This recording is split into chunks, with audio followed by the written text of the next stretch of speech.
And we're live! Okie dokie. How's it? Good evening, everybody. Today we have 3 people on the channel who were at the Cape Independence March, one of whom made much of it happen.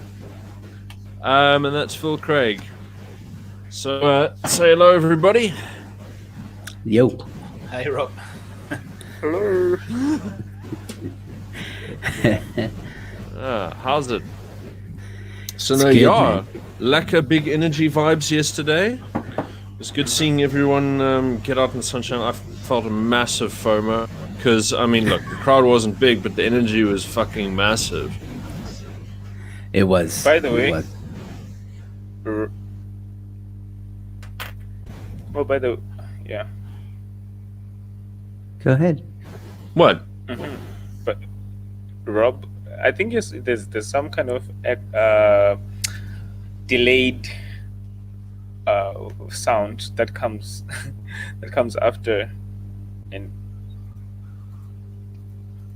There's an echo or something? it's you can say it's delayed echo or something like that.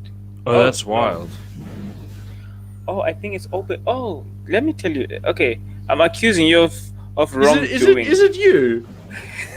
Is it I you? had the- Have you been I fucking had- this up for us or not? I had the stream I had the stream open on my tab just in preparation, and then I started hearing myself like, yeah, what's up? Da, da, da, da.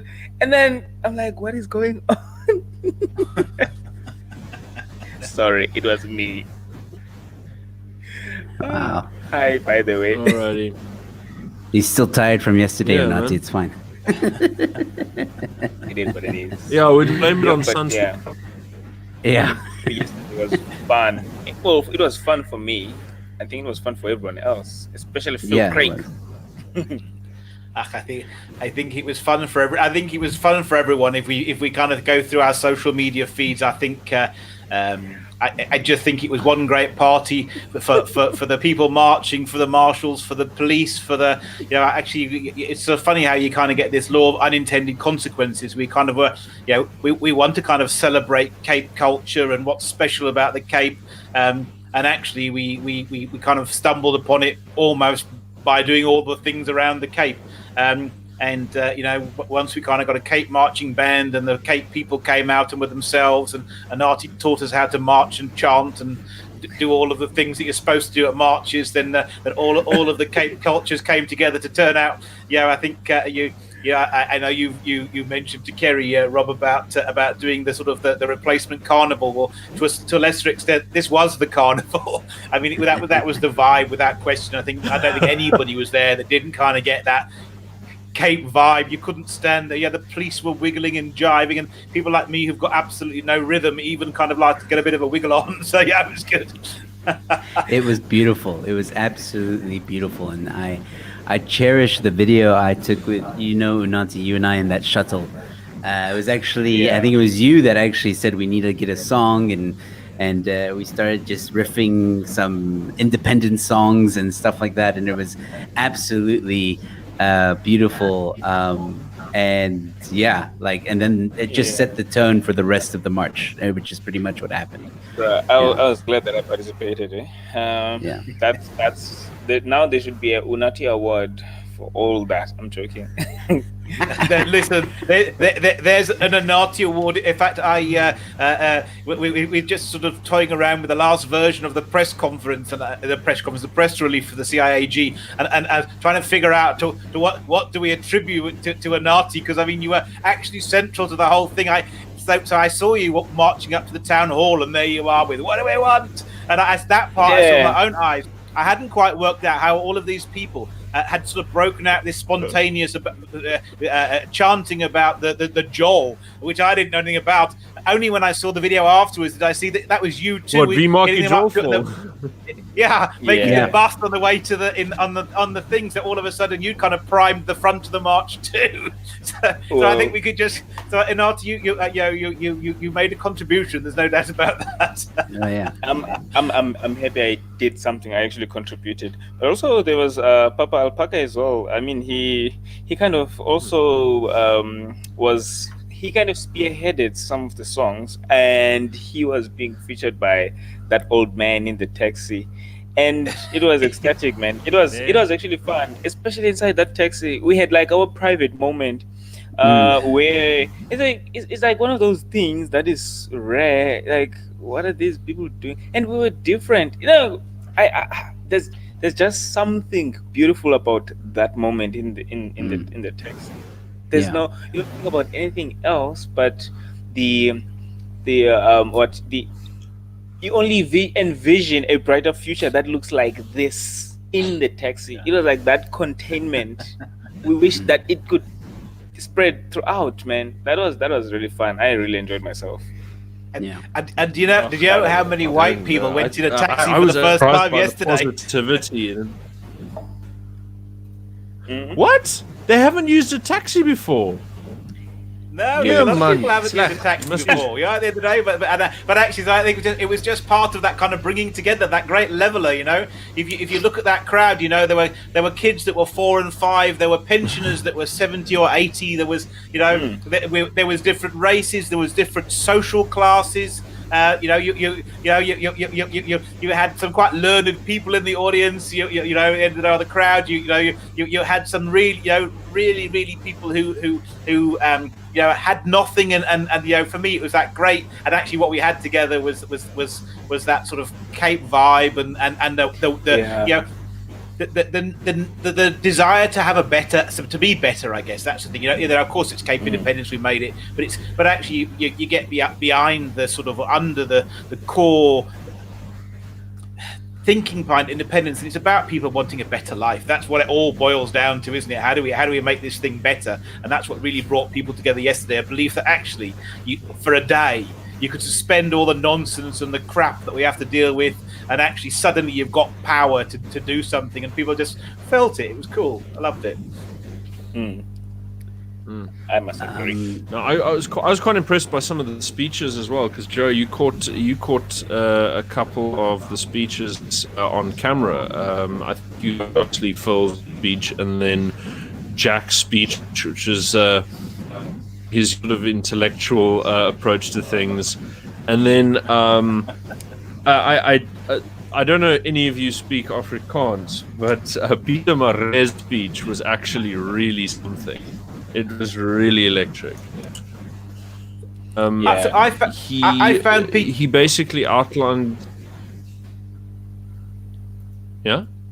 That was so. It was an interesting one for me. I found Peter Marais' speech, parts of it fantastic and parts of it deeply uncomfortable. And I would love to have this. Perhaps this is for me. There was parts of it that I thought were fantastic to stand up on the others, and there were parts of it that made me feel uncomfortable and Anati. In many ways, they made me feel really uncomfortable for you because it was inherently white and coloured people standing together, and that's where I would say their version of the Cape and our version of the Cape differ. That's where we go different ways. It was fantastic, and for me, I felt offended at times. I loved parts of what Peter Marais said, and there were other times where I felt offended, and I felt offended on behalf of the black people of the Western Cape, and I personally felt offended on behalf of Anati. So how did you feel when Peter was piling into how whites and colours must stand together? Look, I was standing there at the back under the trees, in the shades, in the shade of the tree. So as he was speaking, I was actually cheering up. I was like, woo, clapping. I did, because I didn't hear what he was saying.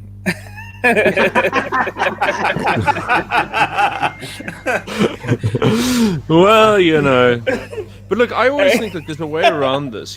One of the things that he's done is he started to pick up on all of the sort of identity groups. This is what I thought was really important. So he started picking up on all of the identity groups and all of the ethnic categories that were present before the apartheid racial categories became formalized. So he talks about Griqua and Kwe and Nama and Buster and all of this lot, right? So one of the big things that stands out to me is there is a black ethnicity that is, how should I put it, not indigenous, but native to the Cape, I think would be the proper word. And that would be the Mfengu. And they're mostly Nguni-speaking peoples who fled King Shaka's wars during the 19th century, and they came to the Cape, and they fought for the Cape, and they'd settled in the Cape. And so I think there's a way for everyone to find a point of inclusion in the Cape if they can look to these pre-apartheid identity groups for a sense of continuity rather than identifying with the apartheid categories, rather to look at the more sort of complex and more numerous ethnic divisions that have a more organic origin and a more organic interrelation over time. I see. Sorry, Patrick. There's a guy who wants to know where you can see the speech. Patrick, if you go to my channel, I documented the entire march, the march itself, the speeches, every speech. So I think it's in part 3. You'll see it. It's the most recent uploads. Part 3 is where you can catch that speech from both Peter Murray and Jack Miller. And I think part 2 is Craig's speech as well. Craig gave a speech before we marched to the municipality. So you can catch all of that stuff there. And also I want to just address Gentle. I'm purple because of my curtains. There's sun coming in. I have purple curtains. She's really worried. I thought you eaten a lot of beetroot. This doesn't have anything to do with ZACP. Nah.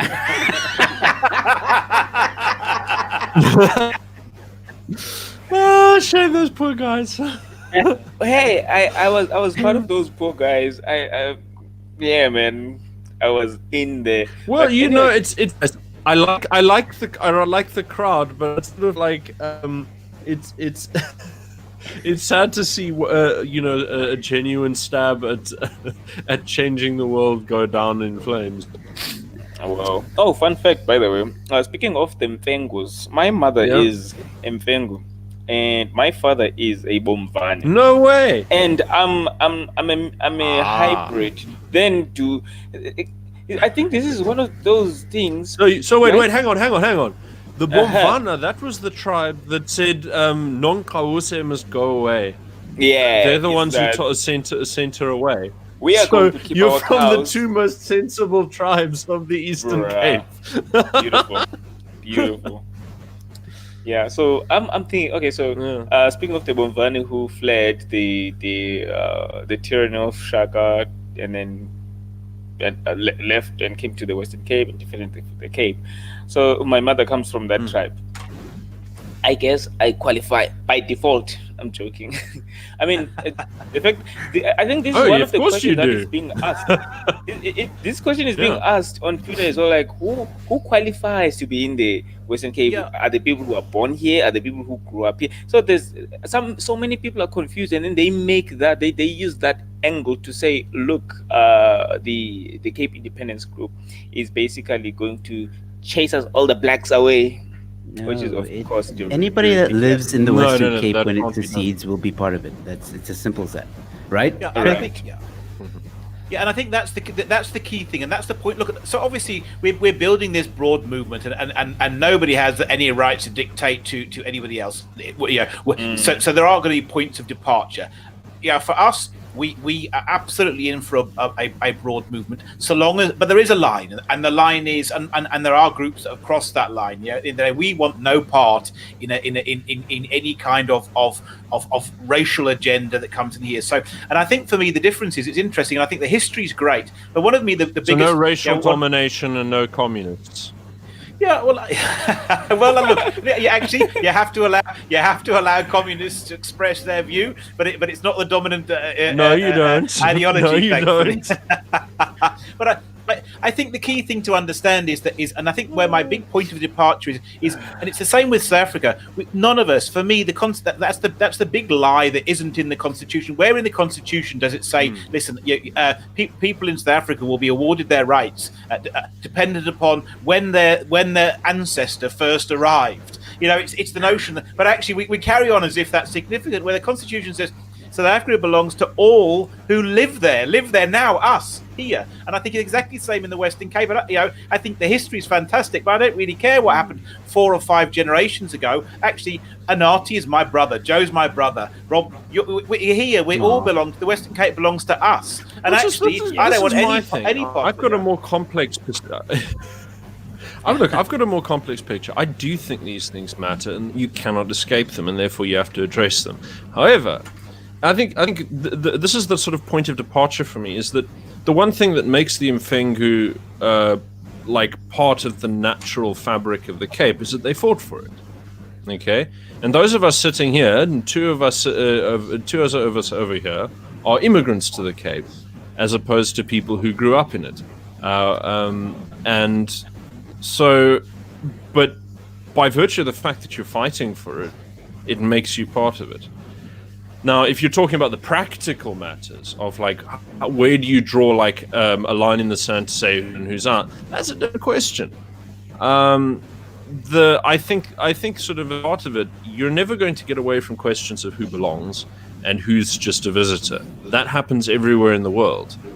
And I don't think it really sort of makes the conversation go away if you just by sort of waving it away. But so in terms of that's where I depart from it. Is I always think that they're natural bonds and they are chosen bonds, and there are compulsory bonds, and we want to have as little of the last one as we possibly can. Rob, isn't that the case with any country though? I mean, every country has its own indigenous people. Yes, that's what. Yeah, exactly. There. So laws are made, immigration laws are made to control who goes in, who goes out, who's allowed to stay and who's not, and those laws just need to be abided by. It's as simple as that. It's gonna work like any other country. That's it. That's simple. Yeah, that's right.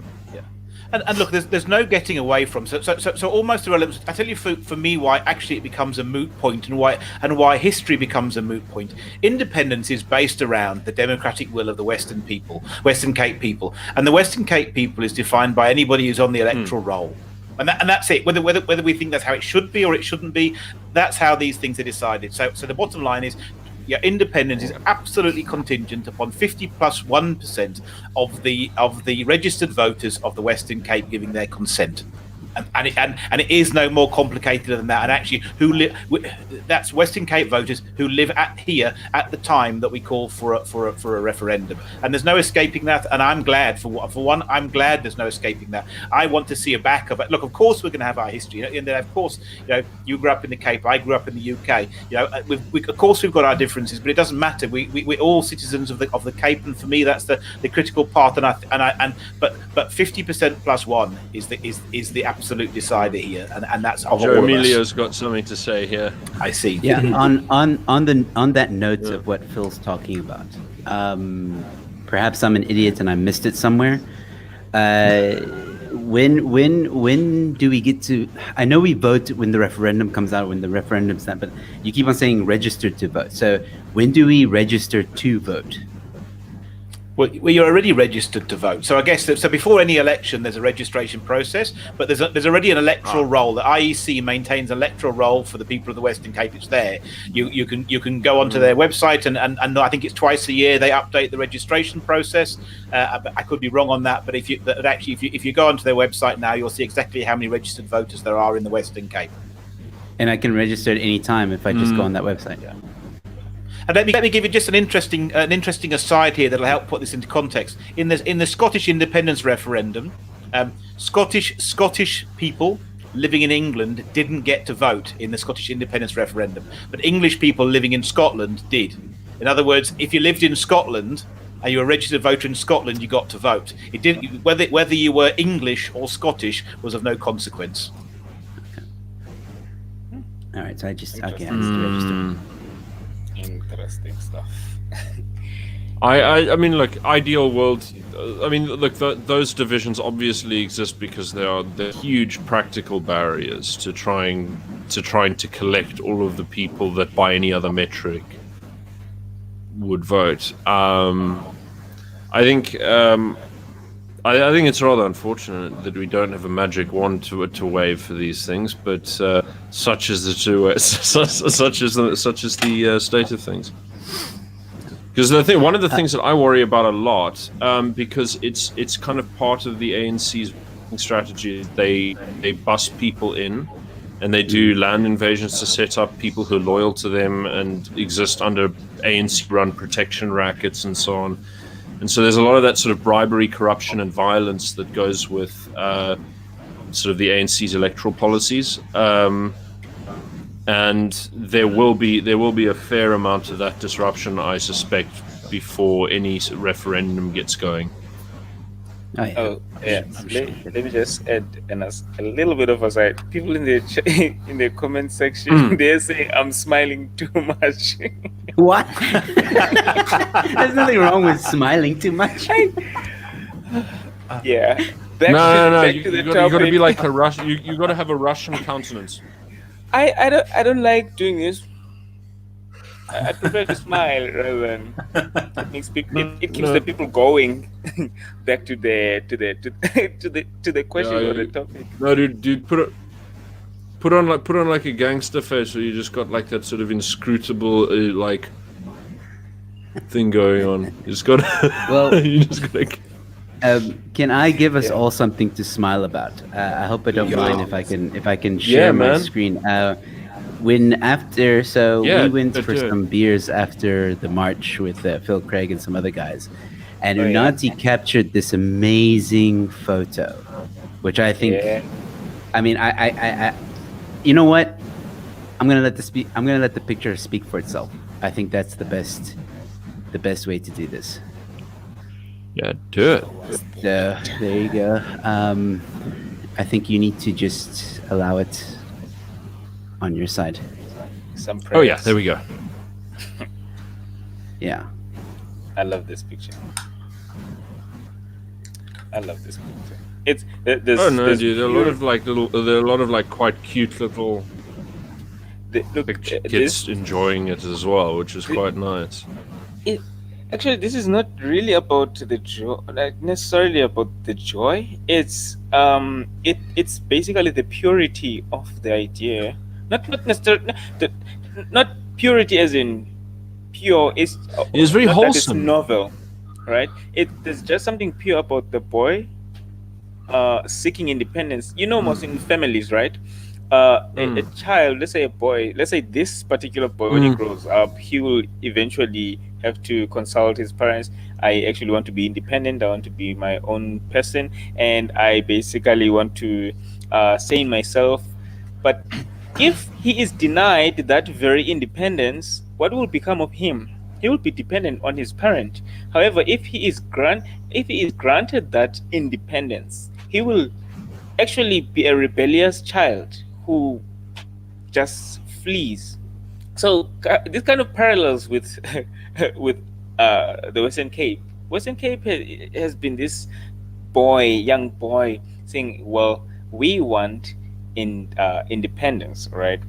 If we are denied our independence, well, you are actually nullifying our, let me say, state of being, the natural way of life, right?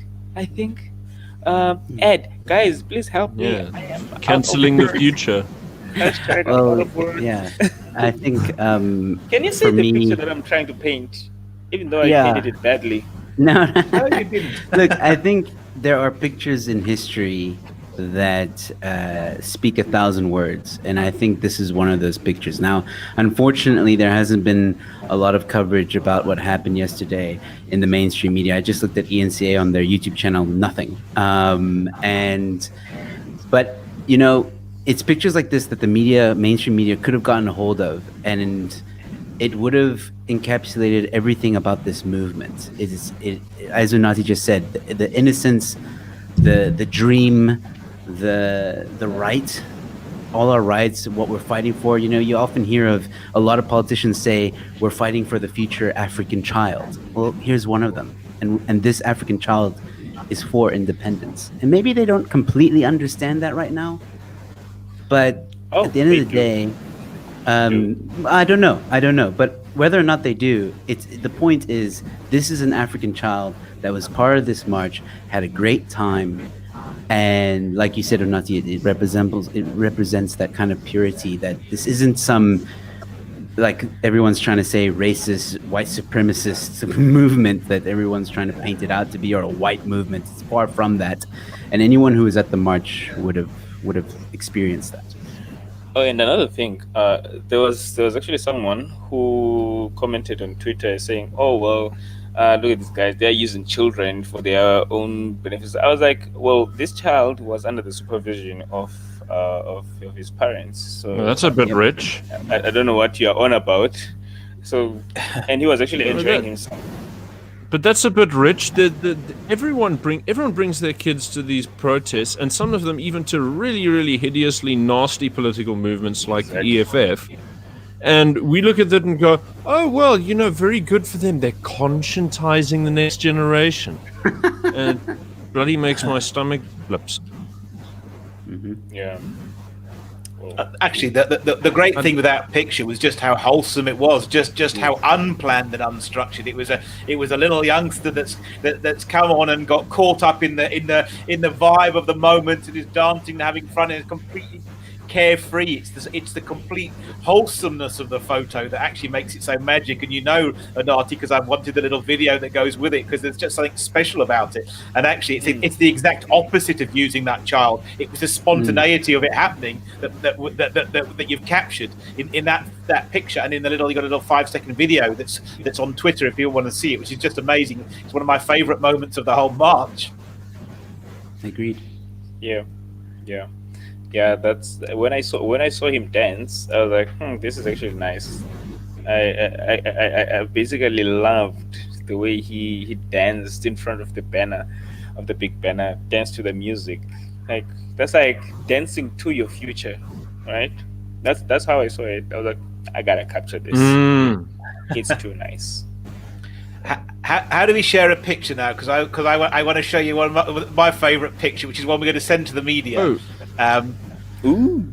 How do we click on here? It's going to go with the press release. Just On your side, just share your it says screen. share screen. Share screen, Yeah, and at the bottom. I'll add it.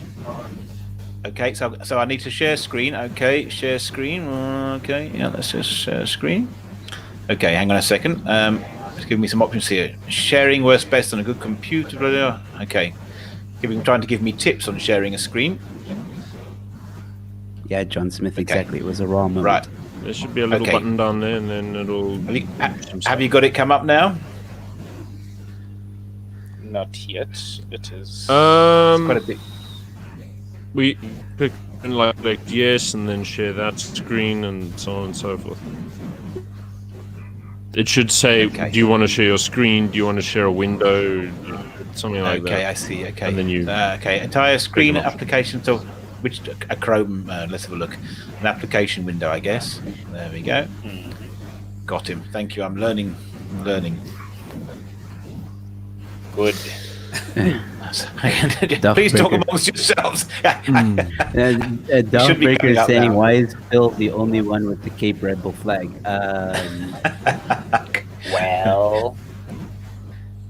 Well, I think not many people got involved in pushing for an independence movement if you had a bit of rebel in you. Well, yeah. Ooh. I need to have a personal flag, eh? I need one. I've got a flag for you, Onati. Yeah, it doesn't look. You have to move on. Maybe my computer's just too slow. It's a big file because it was one of the ones that the media, that one of the guys shot on a professional thing. So sorry, I don't want to hold you guys up with this. Just you crack on. Yeah, the pictures that I like. Just key. We can just chatting, and then when you find it, you find it. Well, it's coming. I've got this little egg timer on the screen, so it's going to appear at some point. Yeah. No, dude. It's chill. Don't worry about it. Easy going. It's. No, man. It was really like I saw images going through that were just. It really was very wholesome. It really was very wholesome. Like I to Jordan Sco, who's like made a very good MC on the stage there. I saw. I was having a chat to him, and he said, before they got there, he thought it was going to be very serious and everything. And whose idea was it? Because Kerry said it was your idea, Phil, that to do the marching band. Total transformation of the energy. Can you imagine without it? Eh? Brilliant idea. It's one of those great ideas you have that you don't just know how great it is until afterwards. In that I would like to think that was exactly what I had in mind, but actually we wanted to capture the Cape culture. We wanted some, it was what we wanted. It was just one of those things that worked out 100 times better than even in your dreams you thought it would work out. It was fantastic. And actually, there's another little sort of story behind that that's even better. So those guys had actually finished as a band, and actually Cloetesville itself had stopped its band. It was kind of, the culture was kind of going out of fashion, and there was no demand for it anymore. And as a result of yesterday, they completely now they want to reform, and the sort of the communities kind of rediscovered that vibe themselves, which is just amazing. That's just a great story out of yesterday. Yeah, that's good. I actually have a picture That's what I like. I'll show you this picture. And then very quickly, I just want to give a big shout out to the Pet Zoo film crew. He helped me out as well yesterday filming. He got some great footage, which I'm sure he's going to put up on his channel. And I'll also be releasing some of that footage in the week to come. So thanks again, Pet Zoo film crew, for helping out yesterday. Greatly appreciated. Look at that picture. Joe. I mean, speaking of which, you got like a whole string of interviews as well, didn't you? You got a real lot of content. You were a busy little bee yesterday. He's a machine. I'm not sure if you guys can hear me. I've lost everything on my side now. Oh, we can hear you. Oh dear. I can't hear you. I think it's because I shared a picture. We can hear you, Phil. It's the colors are very loud. But. Jordan Sco always looked totally chilled. Yeah, so Jack in his element. Look at it. Oh my goodness. Shame, man. That guy waiting since 1993. Dude. Wow. Oh my god. Can you imagine carrying on his father's project like that since 93? Dude, like that's so meaningful, hey? Look at that picture. It's like amazing. Awesome. Like this is that moment where you're like, you know what? This is going to happen. And it's happening without a doubt. He deserves this. He deserves to shout like that in that picture. And share the screen. I think also the moments when Phil handed over the memorandum, I think that was like, for me personally, I was like, wow, just witnessed history in the making, regardless of what happens next. Do you have that photo on hand? No, it's in my stream. I didn't take a photo of it. It's on my stream, but I'm sure maybe I can organize. Let me see. I think I do. It's only Phil who has the memorandum. It's on his hand. I didn't take that picture. We've got a photo somewhere, but I'm just trying to get out to the last one. My piece just collapsed under that other movie, so I can't even see Emilio and whatever now. So, whoa, yeah, I think it could be a network, but anyway, yeah. So the Pet Zoo film crew who Joe said they're in the chat. It seems. I like the comment here. The police discriminated against us. There was no water cannon. I was very disappointed. Well, I heard it was a very hot day, so I mean, in those circumstances, I'd almost be grateful. That's actually a very, very good point. Yeah. Yeah. Being hit by a water cannon's not fun, but yeah. And another thing, I actually, after the match, I interviewed Jack Miller and Phil Craig under the ANN ZA channel. I think that was a milestone for me personally, because it was my first time interviewing someone like that live. under my new boss, Joe Emilio. I'm not sure. Yeah, Joe, Don't you call me got a boss. media empire in the waiting, hey? Please don't call me boss.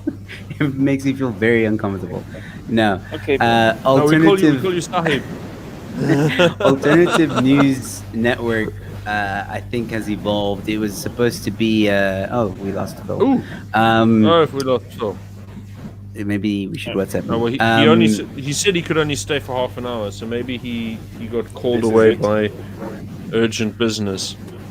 So He's a busy guy. Yeah, so Alternative News Network started actually as a spoof, and now it's evolved into something. I would say I would love to pursue it maybe full time, if I could put it that way, but it's not something that pays the bills. So it's like a side project, and right now for me, I want to share it with everyone. It's that's why, like, Unati expressed interest. I was like, dude, come on board. Pet Zoo expressed interest. I was like, dude, come on board. You know, I'm open. Like, if people ask, I'm like, yeah, man. Like, if someone out there has an idea for a show to do on the channel, I'm game for it. Like, it's I want it to be shared because it just sticks to its principle, which is it's unapologetic, it's uncensored, and it's woke free. Yeah. It gives and Yeah. it searches for the truth. That's what it's about. That's what it needs to stick to. And that's it. Yeah. Yeah. No, Yeah, dude, but like it's really great because I did see it started out when it started out on Twitter. I was thinking, no, this is a good idea. Having a nice little news aggregation service, you know, it'll be fun. But like, actually, you're turning it into something quite serious, which Yeah, I'm sure. absolutely necessary. I'm sure there are people out there who are like, nah, man, I'm tired. I'm tired of mainstream media. And here's the thing: to start a media company or a media house, or in this day and age, you literally need people who are in different locations who are willing to cover certain kind of news. For example, entertainment. I cover anything that comes my way, or that I feel like, no, I should talk about this. I mean, that's all. Oh, not necessarily all. That's what journalists do. They just ask questions and expect answers. Maybe there is someone who is like, you know what, I actually do want this. Just want to see an alternative voice. They are tired of SAPC. They are tired of ANN7. I know AN7 doesn't exist, but it's transformed to, what is this? Africa what? News? What? Africa News Network? What is the name of that? Newsroom Yeah. Africa. Oh, Newsroom Africa transformed to that, and ENCA is just another thing, is another piece. So Alternative News Network is an essential that will cover news impartially, no bias. Of course, people personally have biases, but it doesn't mean that they No should. bias. I don't really give a damn about bias, really. Right. Just you know, say your part to put the stuff out there that you want to put out there, and people are going to figure out where you stand anyway.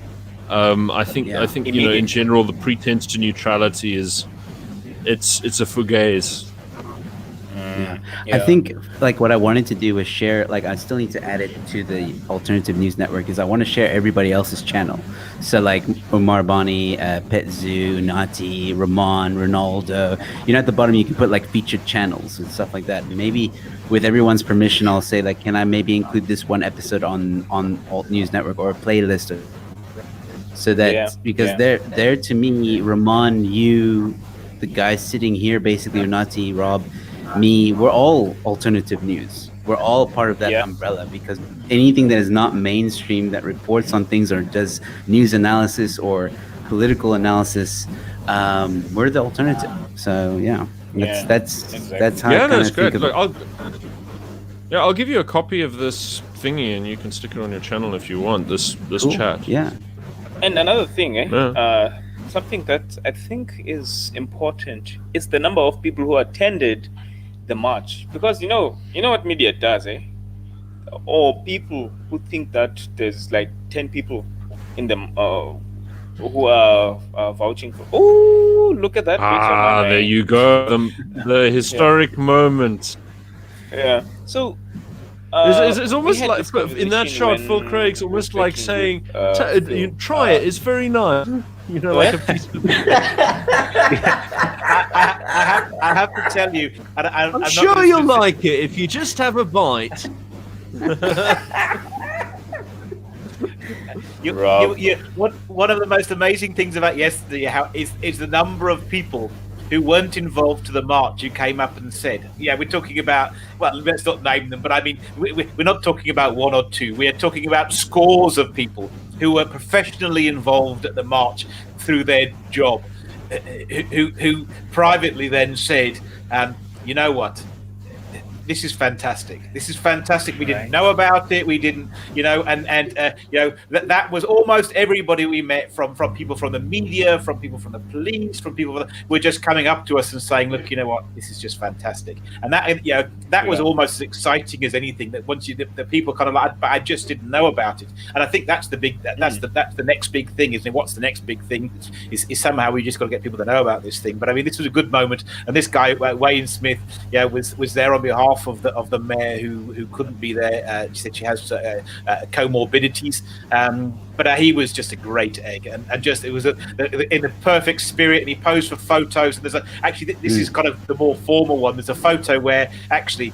It just screams Cape. There was two Rastas. There was me. There was Jordan Schoes. He's the guitarist of the rock band. There's Des Palm. There was Jack. There was Wayne here, and we're all standing with our arms around each other on the Cape. And actually, he just went along with the show, and we had this great photo, all hugging each other in this moment of celebration. And he didn't look like it was a terrible moment for him either. But I mean, the bizarre thing is, what are we saying? When we handed it over, I said to him, you know what we believe fundamentally is that the party with 28% of the vote can't be telling the party with 55% of the vote what it must be doing. Well, I mean, he's representing the party with a 55%. Surely he feels the same way. I'm absolutely sure he does. This is the bizarre thing with the DA. It's that, it's kind of like, guys, we actually, at this point in time, you are our elected government. Whether we personally voted DA or not is irrelevant. We're actually trying to give you the power, and you're fighting us so you give it back to the ANC. It's an odd scenario. Yeah, and another nice thing. But I suspect the DA's got making their own moves quietly. I really do. Well, yeah. Look, here's another nice thing. Just to add on to what Phil has said regarding the number of people. Like, there were people who were hooting or honking their cars in support. When they saw the flag, they were like, "Oh, I recognize this." Right? Or people who did not know, and when they heard the chants, they were like, "Oh, Cape Independence, I'm in."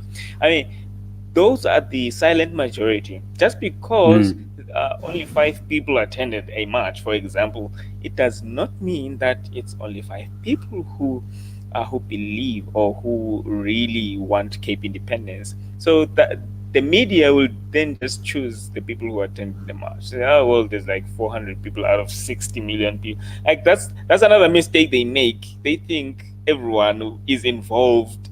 It's like they disregard the fact that it's just the Western Cape. They will always compare, let's say, the 600 people who attended the march or 400 people who attended the march. They will compare to the 60 million people. They love to do these big comparisons, which are basically unfair. And this is the first arrival. Yeah, and this is the first gathering that you guys have had like this. So I mean, the first rally. So I mean, we look at sort of established parties like the EFF that have been around for 7 years.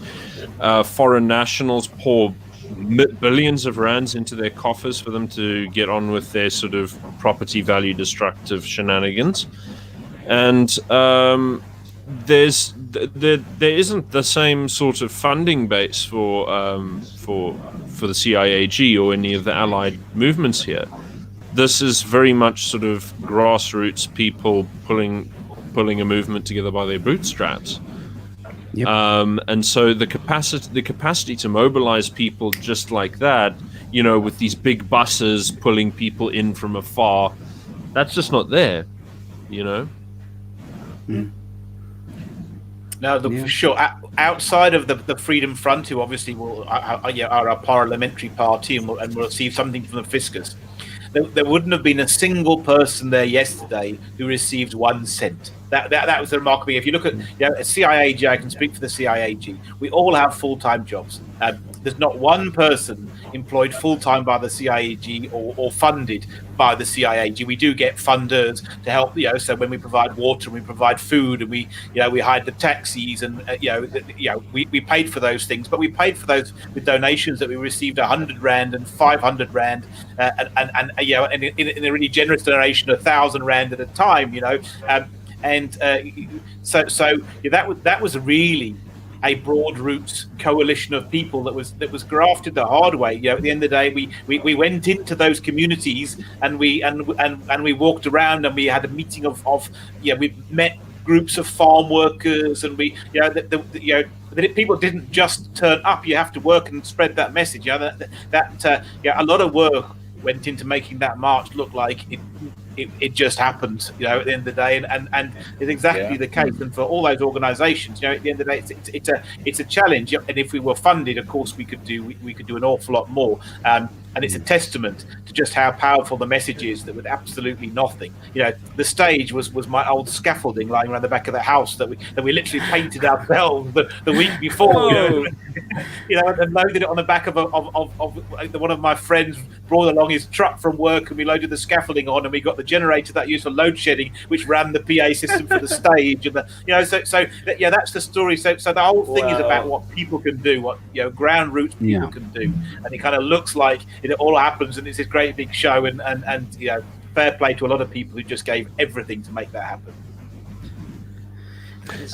Yes, and marching everyone past the offices for the business district, that was actually a good touch as well, because all of the sort of big shiny Stellenbosch offices are going to they're going to be alert to what's going on as well. Some of them might even chip in. Yeah, I'm going to Sorry, I'm going to that email was you the picture. Sorry, go on, Joe. Sorry, that was actually an amazing moment as well when we took the bend and we started to go in the main road of Stellenbosch, and everyone came to a standstill. Like, what's going on? They took out their phones. They're taking photos. They're videoing everything. There was I thought it was a kid, okay, because he's short. Okay, and he's dancing. He's just dancing on the sidewalk, like going, like absolutely boss, right? He's just going. And I'm like, look at this kid. This is awesome. And then he turns around. It's an old man. He's got a white beard, but man, he's moving. He's moving to the music. He's moving to everything. And you just see everybody else is also dancing. They just, it was amazing how the city just, you could see everybody was like, what is going on? And some people were like, you know what? I want to be part of this.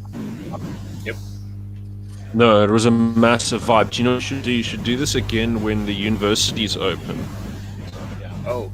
Because if you hit Stellenbosch when the universities open, it's a very sort of open form campus and there's lots of students around. You march it past the university, you're going to pick up here's the thing. I mean, this isn't my observation, of course. I have to credit somebody else who can't be here for certain reasons, but they made a remark that you'll be catching new students in their moments where their political worldview is not yet formed, and the first sort of issue that gets to define their political outlook on life becomes the question of Cape independence. Right. And those are very important people, because what students are discussing, it's what the nation will be discussing. Right. And especially the first years, people who've been in high school, right now, some who come from places that are far and who live in res, they understand the concept of independence, because they are now in this space where they basically have to be independent, right? Like it becomes an easy concept to grasp. Like it's a no-brainer that independence is an imperative, right? It's something like that. So it'll be very easy to say, guys, this the motion for the Western Cape. And what do you think? I think they would agree 100%. Well, majority. I don't know about that. There are a lot of sort of left leanings that you might combat it, but there's no such thing as bad press. Exactly. Wait, quick question: are universities opening in March? Apparently, according Oh my to gosh. where is it? Yeah, gentle inflatables again. Yeah. Wow, Yeah. Yeah. shift. Well, that'll give you plenty. That'll give you some time to. I mean, I was told that this was actually quite a. No, Kerry told me this was actually quite a workload to put this together. A vast workload.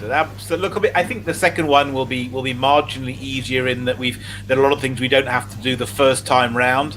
But I mean, this has been a huge, for an organisation like us who effectively, the funny thing about the Cape Independence Advocacy Group is we've become the people that have to step up and do what needs to be done in a funny kind of way because we're filling a hole, and that means in no way is disrespectful to any of the other organisations. We're all following their own mandates, and we're of great support yesterday.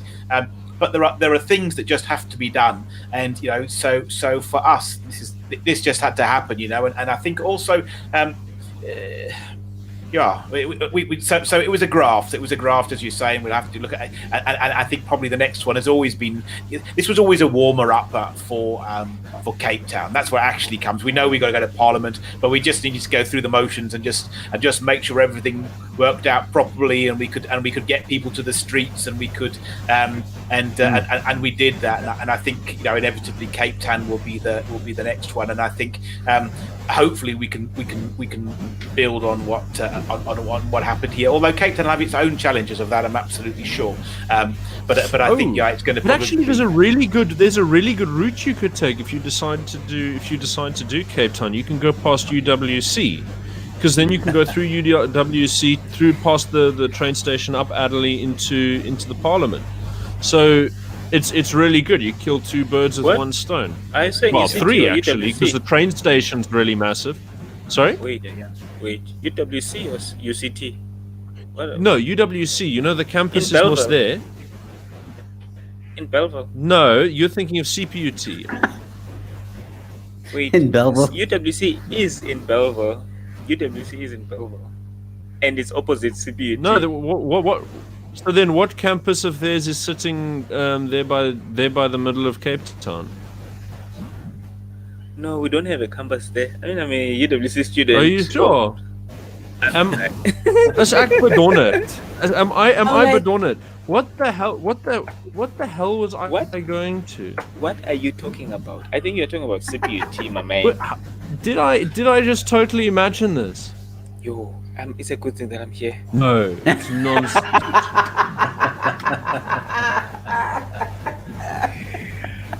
Leave my UWC No, alone. you're cooking my noodle. So we do have the campus now. Maybe I don't know. No. I guess. But I'm sure we don't have any other campus Wait, outside of what bloody Belleville. university did I visit? Yeah, what UCT. bloody university did I visit for those protests? UC. No, I know UCT has one. No, that's the arts campus that you're thinking of. I'm thinking of a different university. But there goes Phil again. Shame for me. He said in our private chat that he has to go, he has to run, but he says thanks for the chat and have a great fun. So Yeah, great. thank you, Phil. Look, man. I mean, we have Tshwane University here in Belleville as well. Do you know that? That is very campus. strange because there's like 0.1% of the province is Tswana speaking. It's like not even a thing. No, it's not Tshwane. It's University. Tshwane University is in the Gauteng Yeah, that's area. that makes even less sense because that's not even like Alright. the language vibes. That's like actual city that's on the other end of. No, man. Yeah, well, I guess it is that. So I'm actually Google mapping this shit because I cannot believe I went to a university campus. And you thought it was UWC. That is not the one that I thought it. For the all of these years. I feel like Well, it was 5 years ago. Give me a break. You know UCT students like us, we live up our own asses, really. It's ivory tower Dude. syndrome. Oh man, it's so bad. Yeah. I went to UWC. You're right. Well, mate. let me just be embarrassed here. Just let me be embarrassed. You should do your research, Rob. I'm joking, man. Well, speaking of- know, yeah. Speaking of universities, this is what I want. This is my wish for next year, when they open, because I know there won't be COVID anymore. We will have debunked the COVID. What is this? What is this? What is this word? What's Pandemic? this word I'm looking for? No man, it's not a pandemic. This thing, conspiracy. Yeah, that's the word. We'll have debunked the COVID conspiracy. There won't be a COVID anymore, obviously. Here's the thing. I would like to be part of a team that sets up debates in universities, because like public, like outside, not even inside a building, like, think of Public debates. Yeah. public debates that are outside or like in a central place in a university. And we should set up some kind of system that envisages something like that, where participants can just add in their names. Because here's the issue that I find with debates and these debating clubs. They are in these enclosed spaces. You see a poster here and there in universities specifically. You see a poster here and there. Oh, you don't even see posters. It's just it's something that is mentioned in passing by a lecturer. Or if you're into politics or in Rob's field, you probably will know that there is this club or there's this debating thing that's happening or whatnot. But the general people who actually do want to talk about the same thing that the humanities students are talking about, no, nothing. It's like they are outside of the debating spectrum. Oh yeah, no, I get what you mean. So they need to like be brought into the conversation. Because at the end of the day, we end up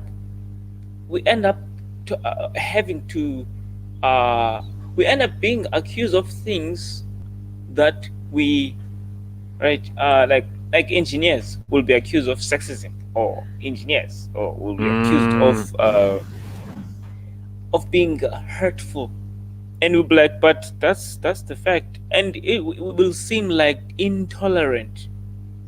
We seem intolerant because we were never part of the debate from the first place, and our worldview is based on facts. If you had included us, say, in university or colleges, in your debates, in your conclusions on how you see the world, maybe we would have been tolerant and understood. And here's the thing: it's not that this is not to say that engineers are not tolerant, right? This is just my call to say, guys, let us set up a debating fever in universities. And how it's going to be structured. The problem is they have debates, but the thing is it's completely dominated by socialists. That's the problem. And Now, so they the have people who included- convening it will do that stupid thing where they make everyone say their pronouns and all that kind of wank. And See.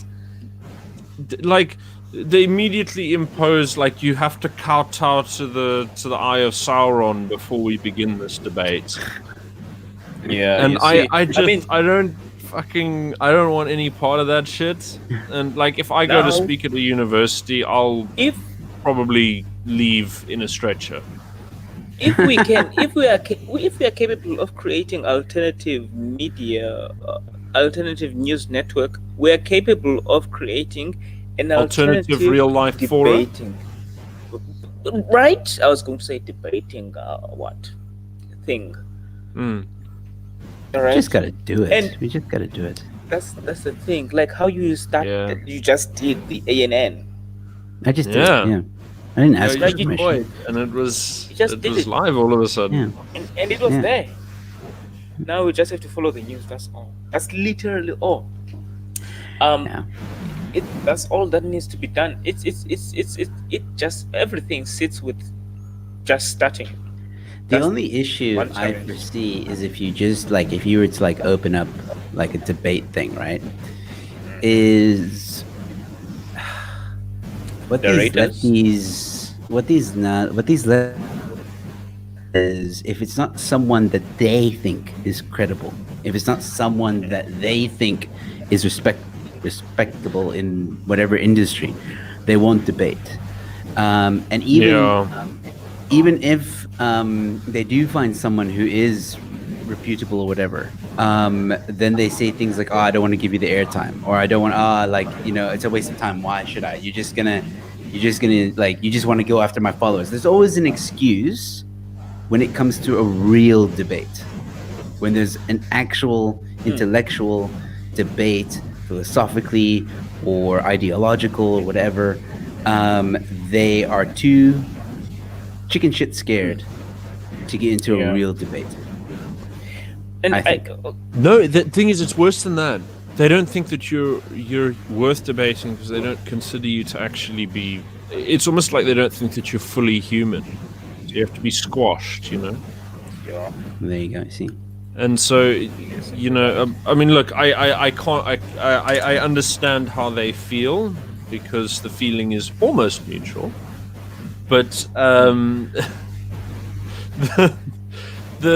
I really, I know I'm supposed to be a very good Christian guy, but I'm not. I do have trouble letting go of my negative feelings for a lot of people. fair enough. Yeah. So, yeah, I'm not a saint. And I think I wonder if debates were is this is the expert versus the crowd thing. Mhm. What if the winner was determined by people who vote? Say, okay, this. Oh, do you know how they did? Do you know that there's a really good model that I really like, which is everyone votes on what their opinion is to begin with, right? Mm.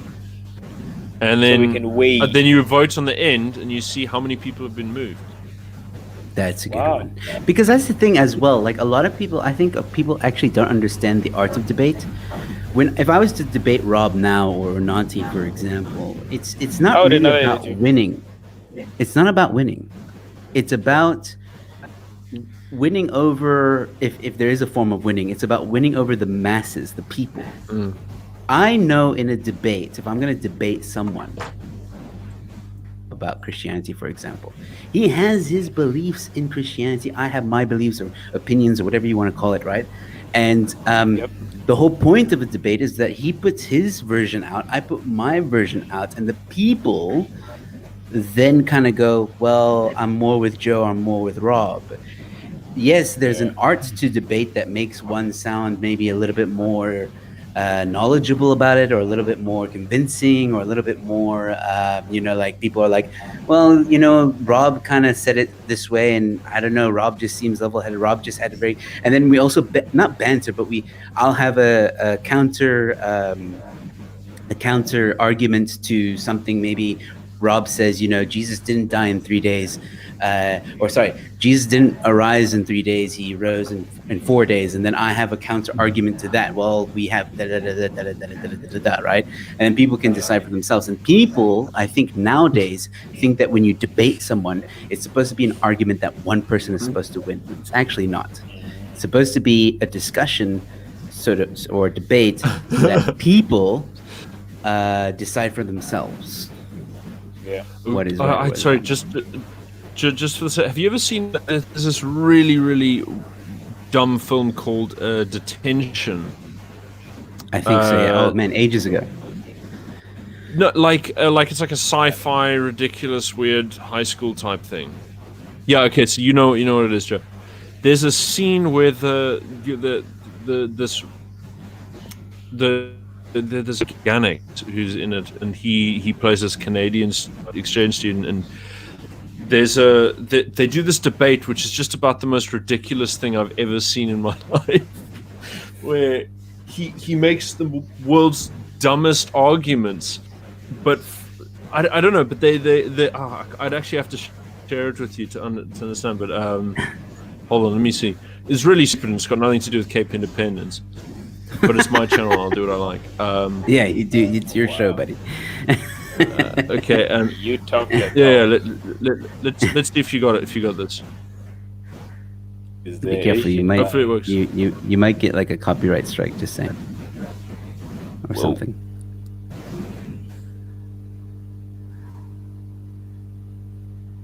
I think you need to You share must the sound. share the sound. Oh, Oh, Jinx. wait, I'm gonna share the sound as well. Oh, wait, hold on a second. Jinx. What am I doing? Because Welcome to alternative when I news press media. pause, it doesn't respond. Hold on. Wait, hold on. There's no option for sharing the sound. It worked last time. Good God. Well, Oh, so what it you need to what do it is cancel this Okay, see, screen sharing. You need to cancel this one. Yeah. And then when you go to share Yeah. screen, there's an option where it says applications, I believe, or something like that at the top. Like when you get that window, Aha. and then it says applications, and then you choose I the one that has see. the YouTube. And at the corner, it says share sound in the bottom left corner, I believe. Okie dokie. That Let's took see. me also a while. And then it says, well, everyone's going to see us for a second. And no, it doesn't give you an option for some reason. But I don't know, maybe it's got to do with me being the host. Yeah, don't worry. Or maybe it's got something to do with me being a chronic boomer. You are a CB. That's the name. Like, Wait, hold on. Let me check on my side. So if I go but here, it's a very stupid scene. But hold on. But And for then me, you- it feels like. Do you know what it feels like? Because that reminds me of some of the fucking debates that I saw at UCT, where like people would win with the most retarded shit if it was politically correct. Like they don't even give a fuck. And we need that discomfort. so good. We need to make people uncomfortable about the views that they hold. Yes. And we actually have to create an actual safe space, because safe spaces are not safe spaces. No. Well, I don't by even safe I mean like what I do is anytime a member of the enemy, the left, sort of comes up with an idea, you just scratch it off and you reject the whole thing. And you don't entertain the second they use a word, it's deleted from your dictionary. That's the level I go to.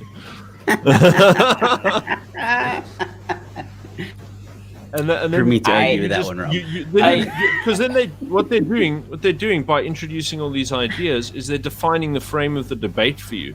You reject the frame, and you move on. So they say like we should have a right wing. But Rob, when you're wouldn't hosting that Bianca be- von Beek. No. I'm not hosting that woman. I'm not But hosting that wouldn't- woman.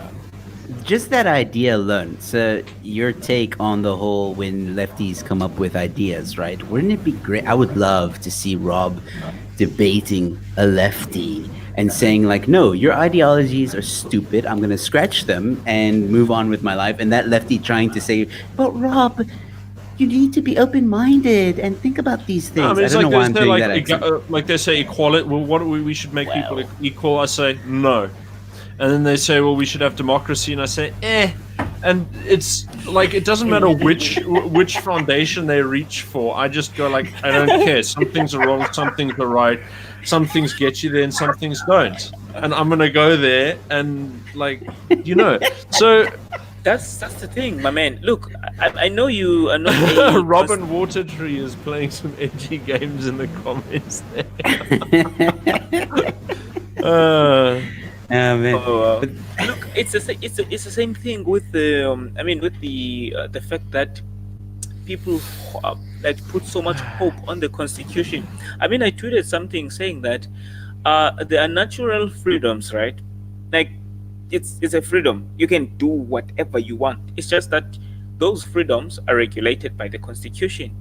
That does not mean everything you do or your way forward in life should be dictated by the constitution, because the constitution can be amended, right? Well, it wasn't written by God, was it?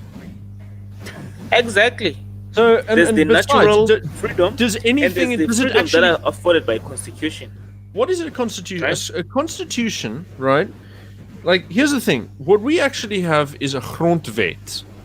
Okay, we don't have a constitution. So, this is an interesting thing. So, like, this is the problem with language. So, the Dutch, they actually just say things like, "Oh, it's a grondwet. It's the bottom law. It's the law that all the other laws check against."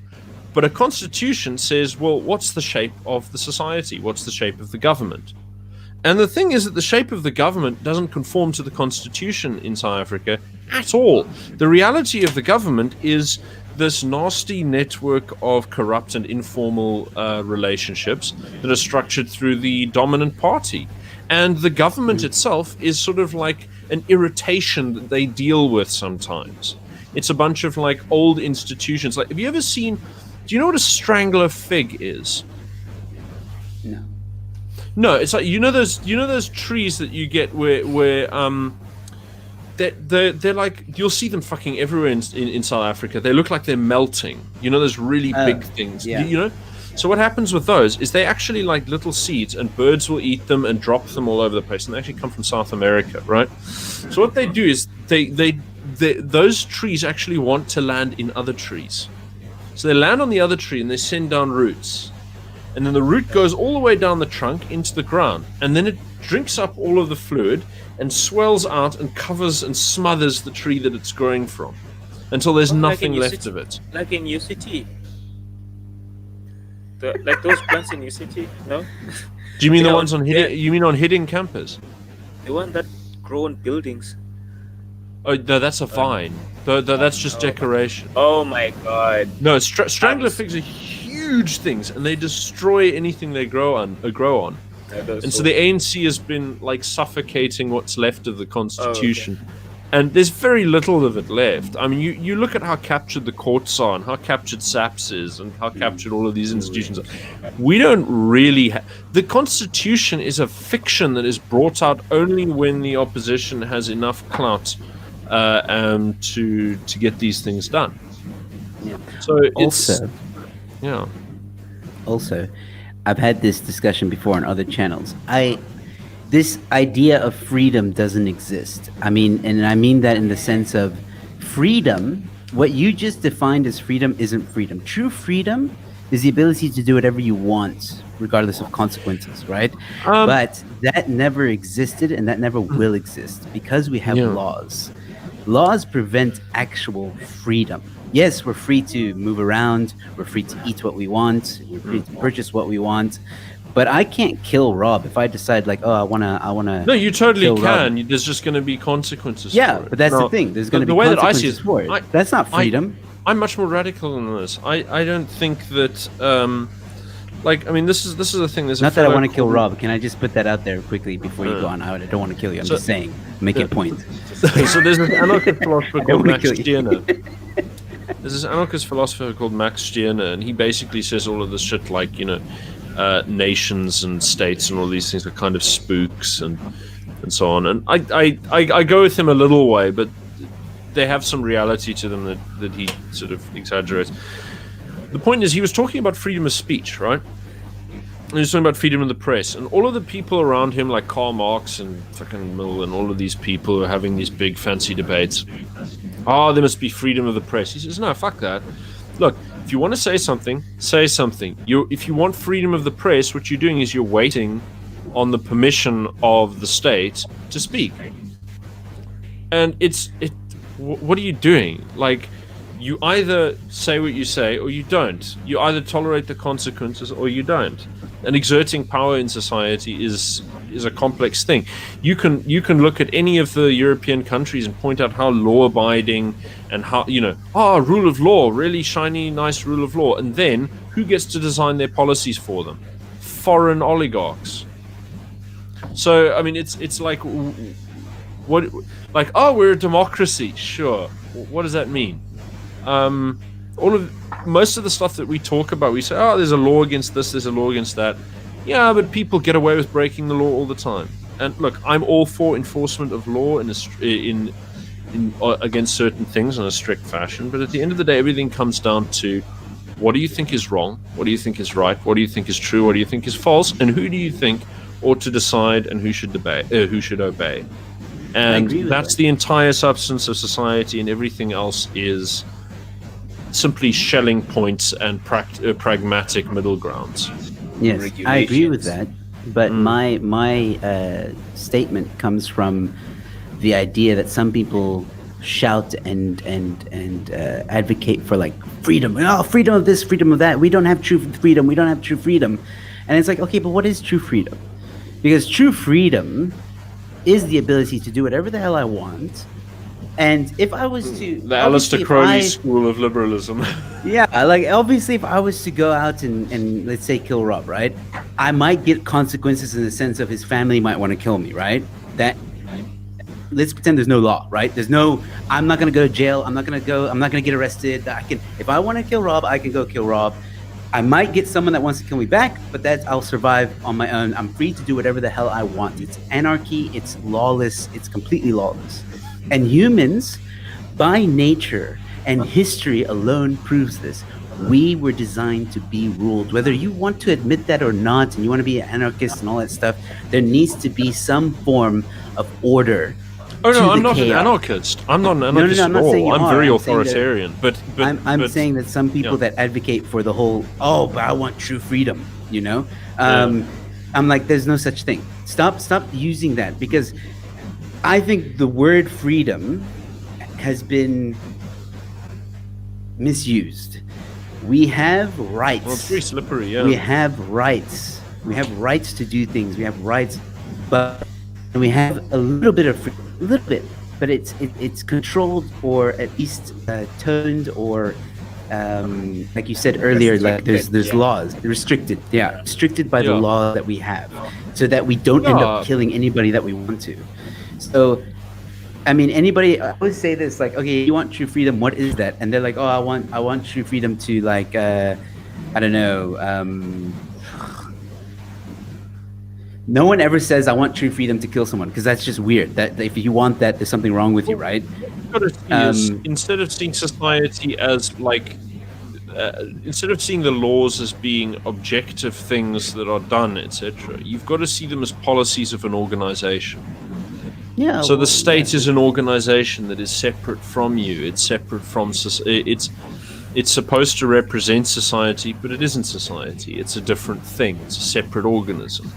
And when you're looking at the laws, you're looking at what you've managed to force, the concessions that you've managed to extract from them to get them to do things that are in your interests. And so everything is about a balance of powers that you're demanding another organization adhere to.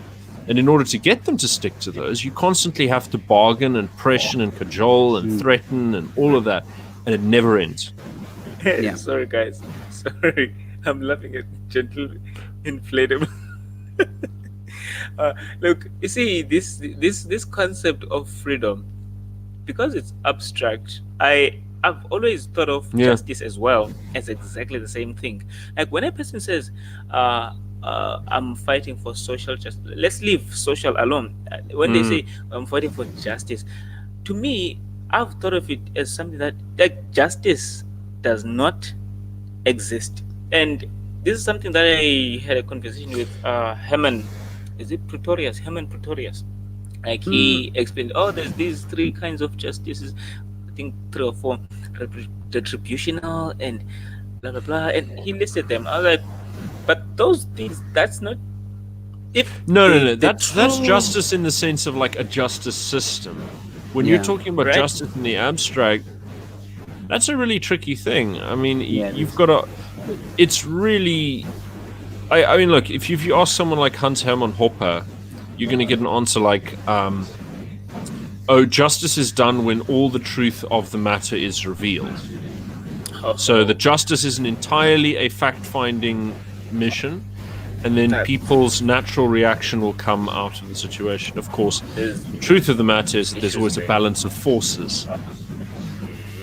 Right? It's always that. Then you see there, when the forces are balanced, I call that. I would say in that case, justice exists, but because the forces will never ever be balanced, justice will never be achieved. Therefore, Yeah. Well, The- actually, then the when- way that you've got to approach that is that you say the parties who are seeking justice must be seeking justice beneath a neutral power that is a much greater force than either of them, and is capable of coercing either of them to adhere to whatever they rule. And then, of course, you've got the same problem that we're dealing with government, which is it isn't neutral. You can try, and you can get people who are fairly impartial, and that's most of the time in a society where there's lots of trust. it gets complicated, bruh. When people It gets say, complicated, "Oh," yeah. when it gets We live in a complicated, society. look, it says justice, right? That's complicated alone itself. And when people put social justice, it explodes. It completely explodes because Yeah. if you ask one of the people who say they are for social justice, you ask, so what is social justice? You know that they're listing things that it's like one of them is being revenge. For example, if the people that I've interacted with, right, when they say we want justice for black people, it's always black people, right? We want justice for black people for the suffering that they experienced during apartheid. And then if you ask, okay, so what is this justice? You find out they say, oh well, land was taken. And now they shift to other things. Like then you get to see that they use justice as an umbrella to address all of these other things. Which then, in theory, if you want to say, if you want to answer, if you want those things, though your desires, your revenge, in theory, if you want those revenge to be addressed through this pretext of justice, then you're basically there's some form of distortion right there, because justice is an issue alone. How much more when you add all of these other things, which are not, bruh. Well, dude, I mean, like you're busy chatting about one of the most ridiculously difficult, slippery topics. I mean, sure, but it's not like we're the first to talk about this. There's goes all the way back to the ancient Greeks, and yeah. Oh, here comes one of Rob's famous history lessons. No, it's not going to be complicated. I mean, it's really just because it's such a slippery concept that seems so innate to human beings.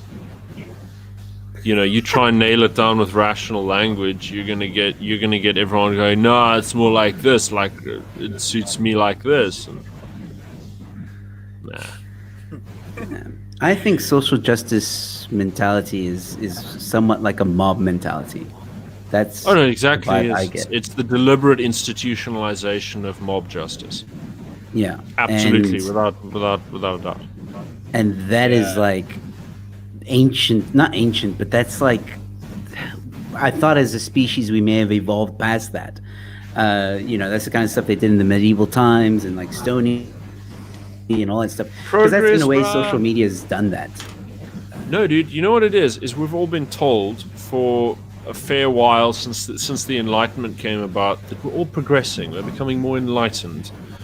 And that's because the people who follow the Enlightenment values keep getting more and more power in society. And so right now they're busy trying to build a world government, which is, well, it now depends on whether Donald Trump can beat them in the courts in America, and that's literally what it's come down to. That's one country in the world pushing back against the complete success of the Enlightenment, which is, as far as I'm concerned, pure evil. But the this is the idea. We're told that we're getting more humane, we're getting more this, and this, but the reality is that you're actually seeing communities and families break apart. You're seeing inequality grow. You're seeing instability grow. The only thing that keeps improving is technology. And technology is picking up a lot of slack for what the degradation of the rest of society is suffering. And so now that but the thing is, now that we have the internet, we have the opportunity to reevaluate things in the absence of the sort of enlightened elite that have dominated us since the end of the Second World War. And yeah, Gentle Inflatable says there's someone's washing machine's background. No, it's just an inexplicable source of white noise. Is it? Yeah, it could probably be mine. I think white noise, but white noise is not in the chat. Sorry, bad pun. Wait a minute. So you knew it was you the whole time, Unati, and we've been listening to an hour and 20 minutes, and you fucking solve it now. It's not me. It's not me. It could be because this might look, man. I'm waiting for Black Friday to come and so I can buy a better mic. Black Friday It already came and gone. Came and gone, my friend. Yeah. Guys, Black Friday is still coming. No. Next year. Next year. Right? Shame. The globalists are upon us. I mean, John Smith is saying here government is intended for societal stability. South Africa's government, which is the host, is infected with the ANC, which is the parasite. So are we feeding the host or the parasite? That's the question. Well, I mean, that's a complex question because it's very difficult. South Africa never really became a united country. We never really went through that sort of psychological transformation that was required to do so. And the party that took over, they negotiated a settlement with, and people were voting for the ANC. Didn't vote because of this policy or that policy. They voted because they were voting for that dispensation. They were voting for, we're not going back to apartheid. We're sticking with this. And most people understood that those are the only options on the table because the changes that we go through are through these enormous questions. You ask the average person on the street, they're not going to vote for, well, that person's tax policy is slightly more efficacious for my investment strategy. They're saying, well, you know, will I be discriminated against under law or won't I? You know, will my ethnicity be capable of surviving unfettered by bureaucratic intervention, police harassment, or not?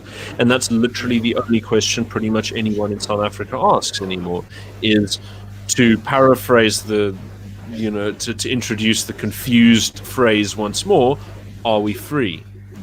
And so that's the question everyone keeps sort of like fighting over, and so you get different.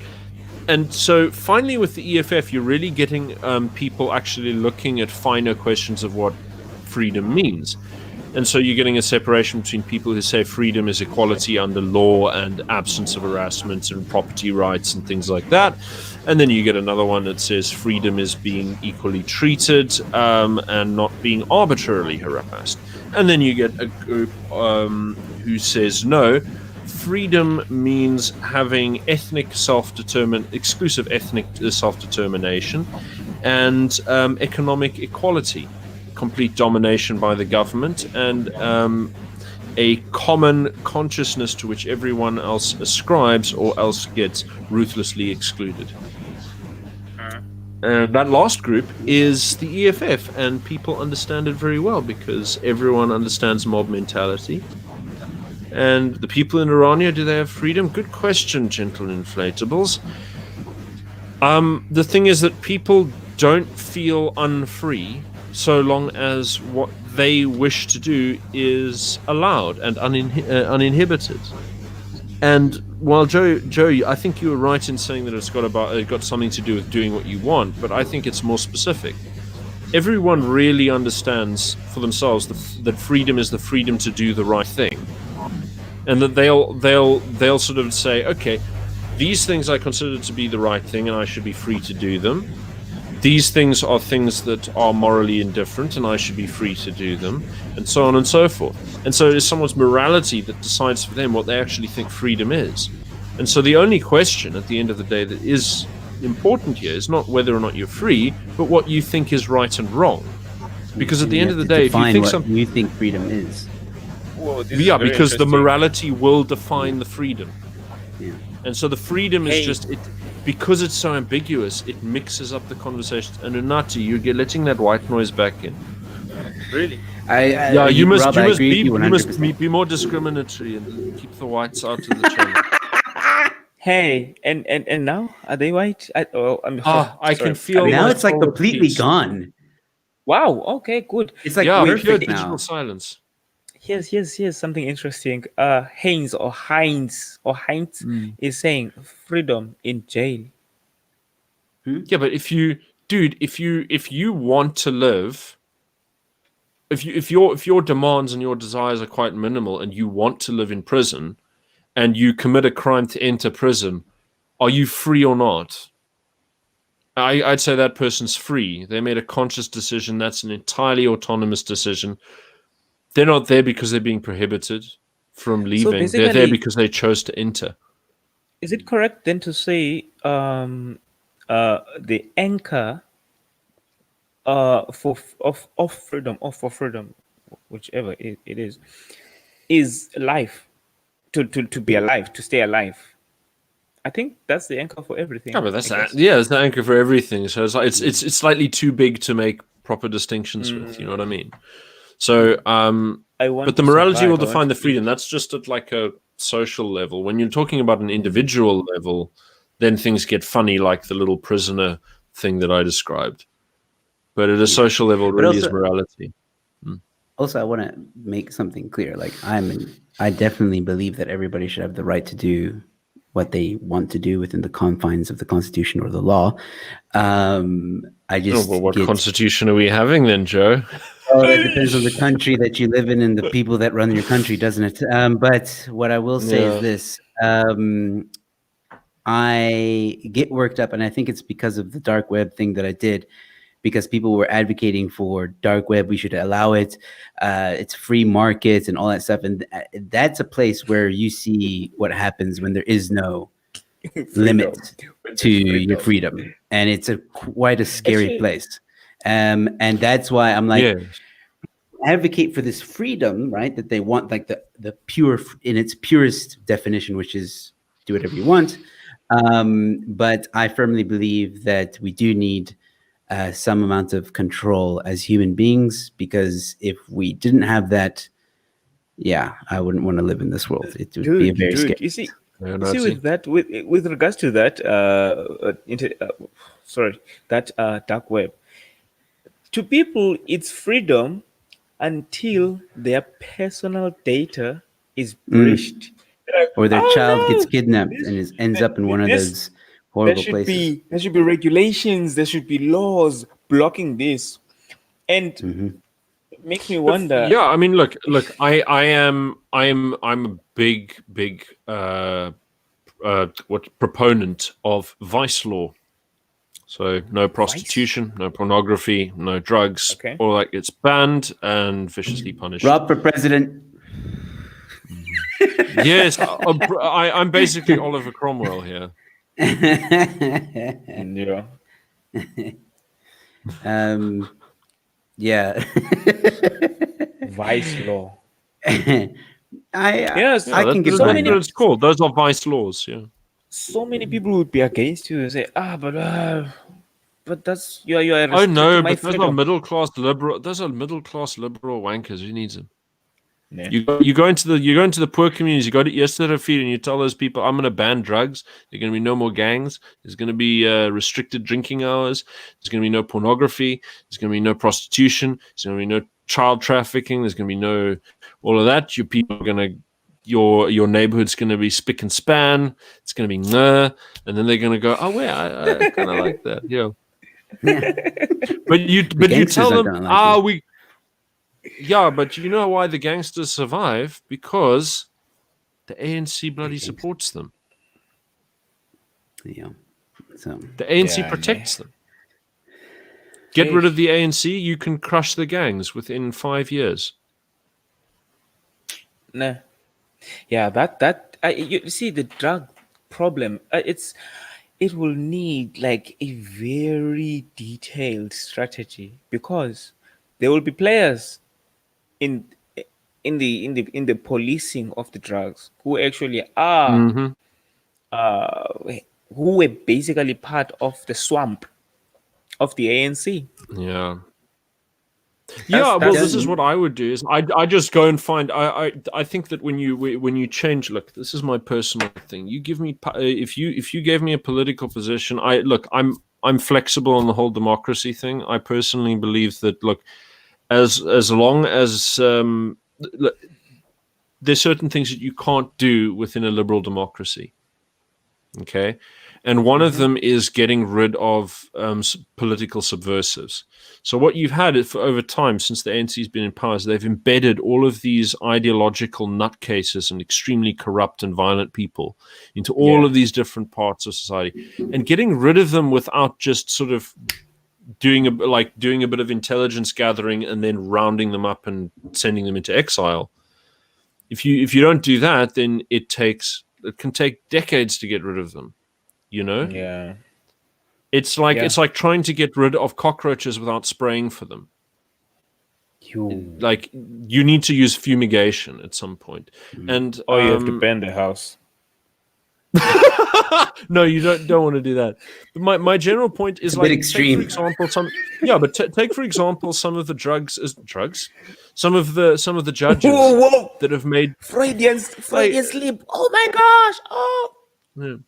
No, but take for example those two judges who ruled that that no one has a right to counter spoliation for people who build shacks on their land. Dude. You fucking kidding me? Like, you can't remove someone who puts you can't even remove building materials. Yeah. Like, it's not even like, can you? The level of fucking sabotage of ordinary life that constitutes is unforgivable. And frankly, the problem is that there's no mechanism in law that allows you to take care of that person. But by all rights, they should be extremely viciously punished. They've committed an act of treason against every citizen in the country. Bruh. And what you do, and that's what a law of treason is. It's an exceptional law. And the people who get to decide whether something is treason tend to be people who are in charge of exceptional use of the law. Dude, and that is generally regarded as by people in liberal societies as being tyrannical. Unfortunately, it's the only way that you can deal with political subversives. Here's the thing. There's a crisis in the townships, right? It's been going through for a long time, right? Because of these land invasions. So there are these people, as we know, they are facilitated by the government, by the courts, or by the constitution, which is supposed to be restricting these invasions of land, or let me say, protecting other people's rights to their property. I once lived in a shack, and my house, well, we lived in a shack, and we were told, okay, the government is going to allocate a space for an RDP house, and eventually we moved there. Now, imagine if I was still living in a shack right now. It would be obvious what had happened. Land invasion, right? Yeah, they take the RDP, the place where the RDP house was going to be built. Here's the thing. Now, when was this last week? Lindy, what's this woman who is the in the department of responsible for building homes? She's like, okay, you are going to be assigned a space, a plot there. You build your own house. Don't exactly, but what they're doing now is they're formalizing what they were doing informally already. They were going and they were like the ANC has been organizing these land invasions. It's a national level policy. It would be like, no, but and what they're we've doing now is allocated they're the space now. formalizing this shit, and they're saying, "Oh, fuck houses. You don't matter. You're just pawns on the chessboard that we move around to occupy space. You're a little pebble on the board Go where we're trying to surround the white pieces." Dude, Like, that's crazy. if you get taken, you don't matter. If your shack burns down, you don't matter to them. What they're using you for is they're also using you for resource extraction. You look at these black communities; all of them live under extortion gangs. All of them. Dude, There's nobody who that- just that lives is free there. Those people That's pay true. taxes. They just don't pay taxes for infrastructure. They pay taxes so that they don't get killed by some gangster who's protected by the ANC. Dude, that's Yeah, so true bruh. because I won't mention the source that I got this from to protect that person, but I have it on good authority. This person who stayed in an RDP house, all right, was later approached by a gangster who said, okay, because they basically, what some people do is when they get an RDP house, they build another room on top and they rent it out to get an extra bit of income, all right, which apparently is okay.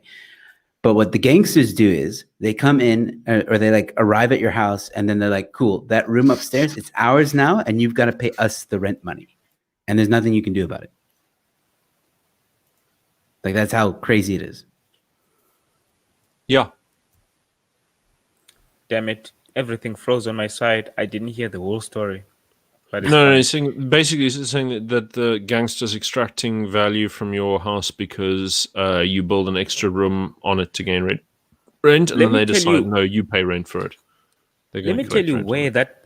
Well, let me tell you where this this extortion probably starts, and the community sees it happening, and they ignore it, and they don't report it.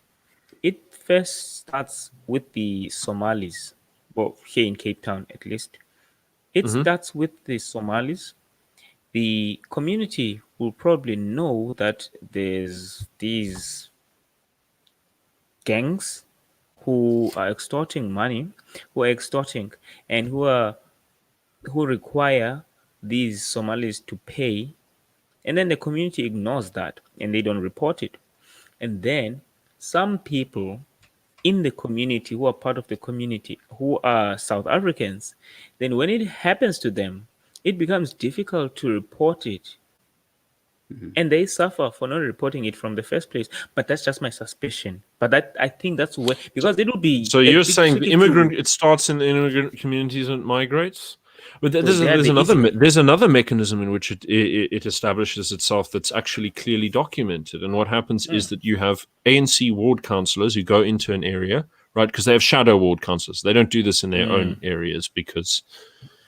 So what they do is they'll go into an area that's held by the DA, and they've got a shadow ward councillor, a member of the ANC that's responsible for that region, and they'll go in there and they will stake out claims on bits of land that belong to the municipality, or maybe it's private land. Who knows? Doesn't matter. So they'll stake out the claims, and then they will tell people where they can go, and this is centrally organized. And then friends of that ANC member will come down there, and they will do the extortion.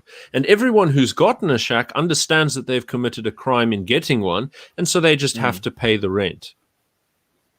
And so that so the extortion is established there, and it's systematic. So this is the thing. And then they also use these things in order to destroy the property value of buildings that they want to buy up for a steal. So they'll send people to settle by a building. Then they'll go in and say, yeah, you're gonna give us this house, or we're gonna sabotage it. You're gonna give us this high-rise building, this mall, whatever, right? And then you hand it over, and then they bulldoze all of the shacks. Yeah, that's bad. You do not like the thing is the ANC doesn't give a fuck for any kind of person anywhere in the country. They're pure evil, and they always have been. There are no good people in the ANC, and there have been very few in its history who can counters that. Even some of its highest, shiniest, most special members have engaged in some of the most evil shit that you can possibly imagine. Stuff that makes stuff that'll curdle your blood. I mean, even O.R. Tambo, I found out recently. It turns out that he tried to get involved in a failed military invasion that was directed by the Russians in 1976 or something. It didn't work out. Jeez. They screwed up the maintenance of their boat, and so they couldn't We actually just gave land. the guy a statue. Yeah, I know. We But just so basically, he was excluded from the invasion party, and he literally broke down crying in the meeting in front of his Russian handlers because he wasn't allowed to participate in the meeting. And you know what they did to prepare for the invasion? They sent around flyers encouraging people, telling them that a time was about to come where they would massacre every single white person, man, woman, and child. So they were preparing everyone, and they based it on the genocide in Zanzibar, which was also orchestrated by the Russians. And so they had this idea that they were going to commit genocide in South Africa. They just were too incompetent to even get the first spark going. And it was a ridiculous plan. So they were evil, but weak and stupid. And so you have to understand, this is what the ANC was made of. And the only reason that they didn't do it, they didn't massacre everyone, is they just simply didn't have the power to do it. And right now, all of the ANC members are close friends at the highest level with the EFF. It's only the lower downs that have any squabble with the EFF at all. You watch cozy meetings between high-ranking members of both parties all the time. These are former Youth League members. It's true. So the thing is, they're disgusting people, you know? And all of those movements who really did fight for black people during the apartheid, they were aggressively and violently destroyed by the ANC. I'm talking Black Consciousness, right? You know, Azapo and all of those. And also the IFP. Viciously attacked, bankrolled and armed by the Soviet Union. Why do you think the ANC is so attached to socialism? Huh? They all were trained there. They got their money from there. They are askaris for a Russian colonial settlement. And people, and they're just sort of like hanging about. Their masters had their head cut off, and now they're looking to China. So ever since Xi Jinping has been going on, they've been copying governance and control strategies from China. The corruption fighting that they're reading from his book. Of course, they're too stupid. They're too stupid to do anything for it. And the thing is, they're now letting in Chinese who basically live like English colonial aristocrats did fucking 200 years ago. They live in their own enclaves. They don't learn any native languages. The police give them priority. They basically live by a separate law. They get BEE contracts, for God's sake. Like in Limpopo. Like that. Yes. No, that special economic zone is an enormously different thing. That is a whole city. They have their own power plant, their own power grid, their own police service. That is an extension of China. And you know, dude, I for the longest time I thought that was a Chinese police, and then there was Africa Check. They were like, no, it's actually not police. They were just there to train. I was like, no. But here's the thing. So special economic zone has its own Chinese, Communist Party police force, right? But what Africa Check was correcting is rumors that there were Chinese police stations ever. But what's actually really happened is that in places where there are Chinese settlements in South African cities or towns or whatever that are of a significant size, they sent Chinese policemen to work within the South African police force, and they basically boss the South African police around. The South African police have to learn Mandarin and Cantonese in order to handle the cases for these Chinese settlers. And they get priority when they call the police, and the police show up for them. They don't show up for anyone fucking else. So, what when someone, and the Stellenbosch University, fuck them, they let those cunts let the fucking Confucius Institute come in there and direct their scholastic fucking maneuvers. And they have the audacity to bring out decolonization. Dude. I don't fucking have words As for if- those people. As They if must be care. buried under the jail. They must fucking swim to New Zealand without a lifeboat. I don't give a Bruh, damn. that- Those you see- people are unforgivable. That kind of You see- betrayal. You see Rob now for they, president. that Yeah, sorry. but grr. you see that now they I think their slogan will then be that social justice committee that's formed in Stellenbosch, the one that's led Of by course it will. Tule Madonsela. They will, because you get to Tuli see Madonsela is transparently a tool of transatlantic capital. She goes to Look. she ran a council for she ran a special committee for to talk about how the National Democratic Revolution is is a means for fulfilling the sustainable development goals of the United Nations. So the entire way that her and all of her people frame it is in terms of how the UN frames it. So everything is just this, UN government tells us to do something. Fuck what the people want. We're going to find a way of implementing this foreign bodies policies that nobody voted on, nobody gets to consult on. No one has a word in this. The universities at this stage of the game are just a mechanism for pushing the policies of the transatlantic oligarchy. That's it. And the transatlantic oligarchy desperately wants business with China. And so they integrate China into every single supply chain everywhere they're operating. Bruh, you would think it's just Stellenbosch. I mean, of course, I'm sure you don't think it's Stellenbosch only. All universities are captured, dude. In UNISA, I mean, hold on. Lungile Ngwenya says, I work for a certain metro. There's a program where the Chinese are teaching young black people Mao's philosophy. It's scary, but appealing to a lot. Plus, it's kind of being forced. Okay, Stellenbosch, Krian, you're on fire. Listen, Lungile, if you're still watching, would you please do me a favor and contact me on Twitter? Send me your contact details because I'd like to ask you a few questions about this, if you don't mind. I really would. He's saying it's even starting that the only way to do business with the Chinese is if you are aligned to the ANC. That's interesting. I very much would like your contact. Please contact me either through Twitter, or if you don't have Twitter, I have a LinkedIn profile. Actually have one that I need to delete, but you can contact me through LinkedIn as well. There's two of me. The one that looks really shit is the one that's not being used, and the one that's got like my master's degree and all of that fancy shenanigans. That's me. But yeah. So please do contact me, Lungile, because I really want to talk about this. I really need to teach Rob how to use StreamYard. You really do, Joe. You understand technology. I just understand how to shout at it. Yeah, yes. You can put your email up.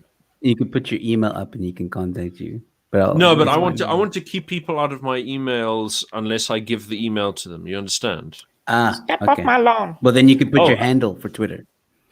Yes. Yeah. Oh, yeah. I'll do that. Hold on. It is. While you're asking us to hold on, I'll mention my thing. I'm a UNISA student, right? Oh, I postponed everything. Wait, did you just? Okay. Anyway, I'm a UNISA student, but I postponed my things to next year. So, in UNISA, I'm doing computer science in my first year. I'm like a university virgin kind of thing. Like you are fresh.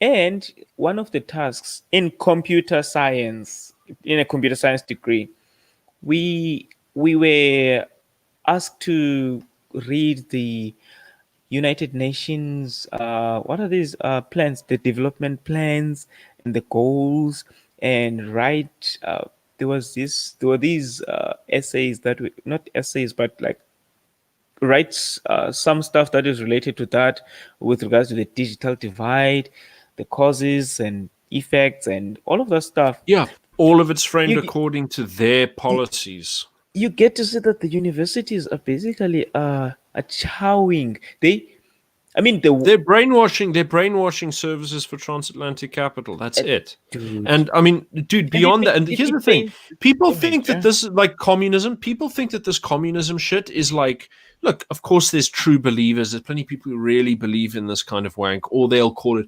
stakeholder capitalism, right? Or some kind of wank like that. The reality is that there's a tiny number of people who make extraordinary amounts of money from the capital, from the collectivization of the economy. It liquidates all of the wealth of the middle classes, which is enormous when you aggregate it together. It consolidates monopolies. It funnels money directly into finance, because what you do is you build up state debt and then you print money. So all of this inflates finance and inflates international monopolies. And so when you're voting for the left, you're not really voting for the left. You're voting for the erosion and destruction of your country so that foreigners can gobble it up. That's it. You have to make it. You need a anonymous, hard Rob. currency. You need credit restrictions. You need strong laws. You need economic nationalism. This is what you need, and you need to be absolutely hardcore, and you need to be like Russia and Rwanda, who make every single foreigner register everything that they're doing in the country, because you don't know what they're getting up to. Yeah, why? Like, is it only Russia and Rwanda? No, But doesn't dude, that make- NGOs operate on behalf of massive multinationals. Everything that says it's philanthropic or it's a charity is usually a mechanism for some evil shenanigans going on. I mean, where do you think Biden gets all of those billions from from China? Where does he stick it? He sticks it into his charities. Okay, Black yeah. Lives Matter. So, yeah, all of these things. Black Lives Matter, $13 billion gone in a day. Who knows where it's gone? Magically disappeared. Right? So you look at all of this stuff. Never ever trust an NGO. If someone's working for an NGO, think of them as like a really cowardly crook. Bruh. Yo. There are very few NGOs that are actually worth being called decent and productive members of society. I can name one at the moment. That's all. These BRAC.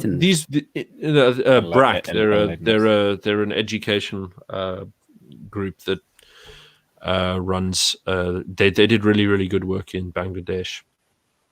But for the most part, you get these companies who basically use to fund. What do you think the Bill and Melinda Gates Foundation has been doing? Like, No, what's up with that? What do they the do? thing is, they're actually monopoly rent seeking. It's a rent seeking behavior. They're trying to monopolize the vaccine industry. When you look at so they don't produce the best quality vaccines. They're just extremely good at making sure they're the first person to the job and they get the tender. Okay. And you should see what they get up to in fucking South Sudan, okay? So they've been doing experiments on Sudanese children that's been leaving them fucking paralyzed. And if you want information on this, you can look at the WHO website. Don't worry about like your alternative news. This is from official sources that confirm this, okay? So if you think Bill Gates is some big friendly philanthropist, if someone is called a philanthropist in the public media, it's because they're an evil bastard. I don't give any I don't give any quarter here. I think it's absolutely despicable what people do in the name of doing good. It's either right or it's wrong. It doesn't matter what label you put under it. You know. Sorry for the extraordinary fiery round. No. I enjoy it. I always enjoy it. But I do have to go in the next minute. Sorry. Okay, but thanks so much, Joe, for coming on. I know this was supposed to be about Cape Independence, but it turned into global independence. No, I enjoy these conversations. I love it. Thanks, man. But thanks for dropping by. Yeah. Of course, anytime. Thank you for having me. Thank you for the invite. It was an honor and a pleasure. Yeah, I'll have you on my show soon as well. And Unati, I need to get you on as well. Just please remind me. Please remind me. Yeah. Just please remind me. Oh no, anyway. relax. Whenever if you think of a topic that you want my opinion on, I'll come on then. Don't sweat Cool. it.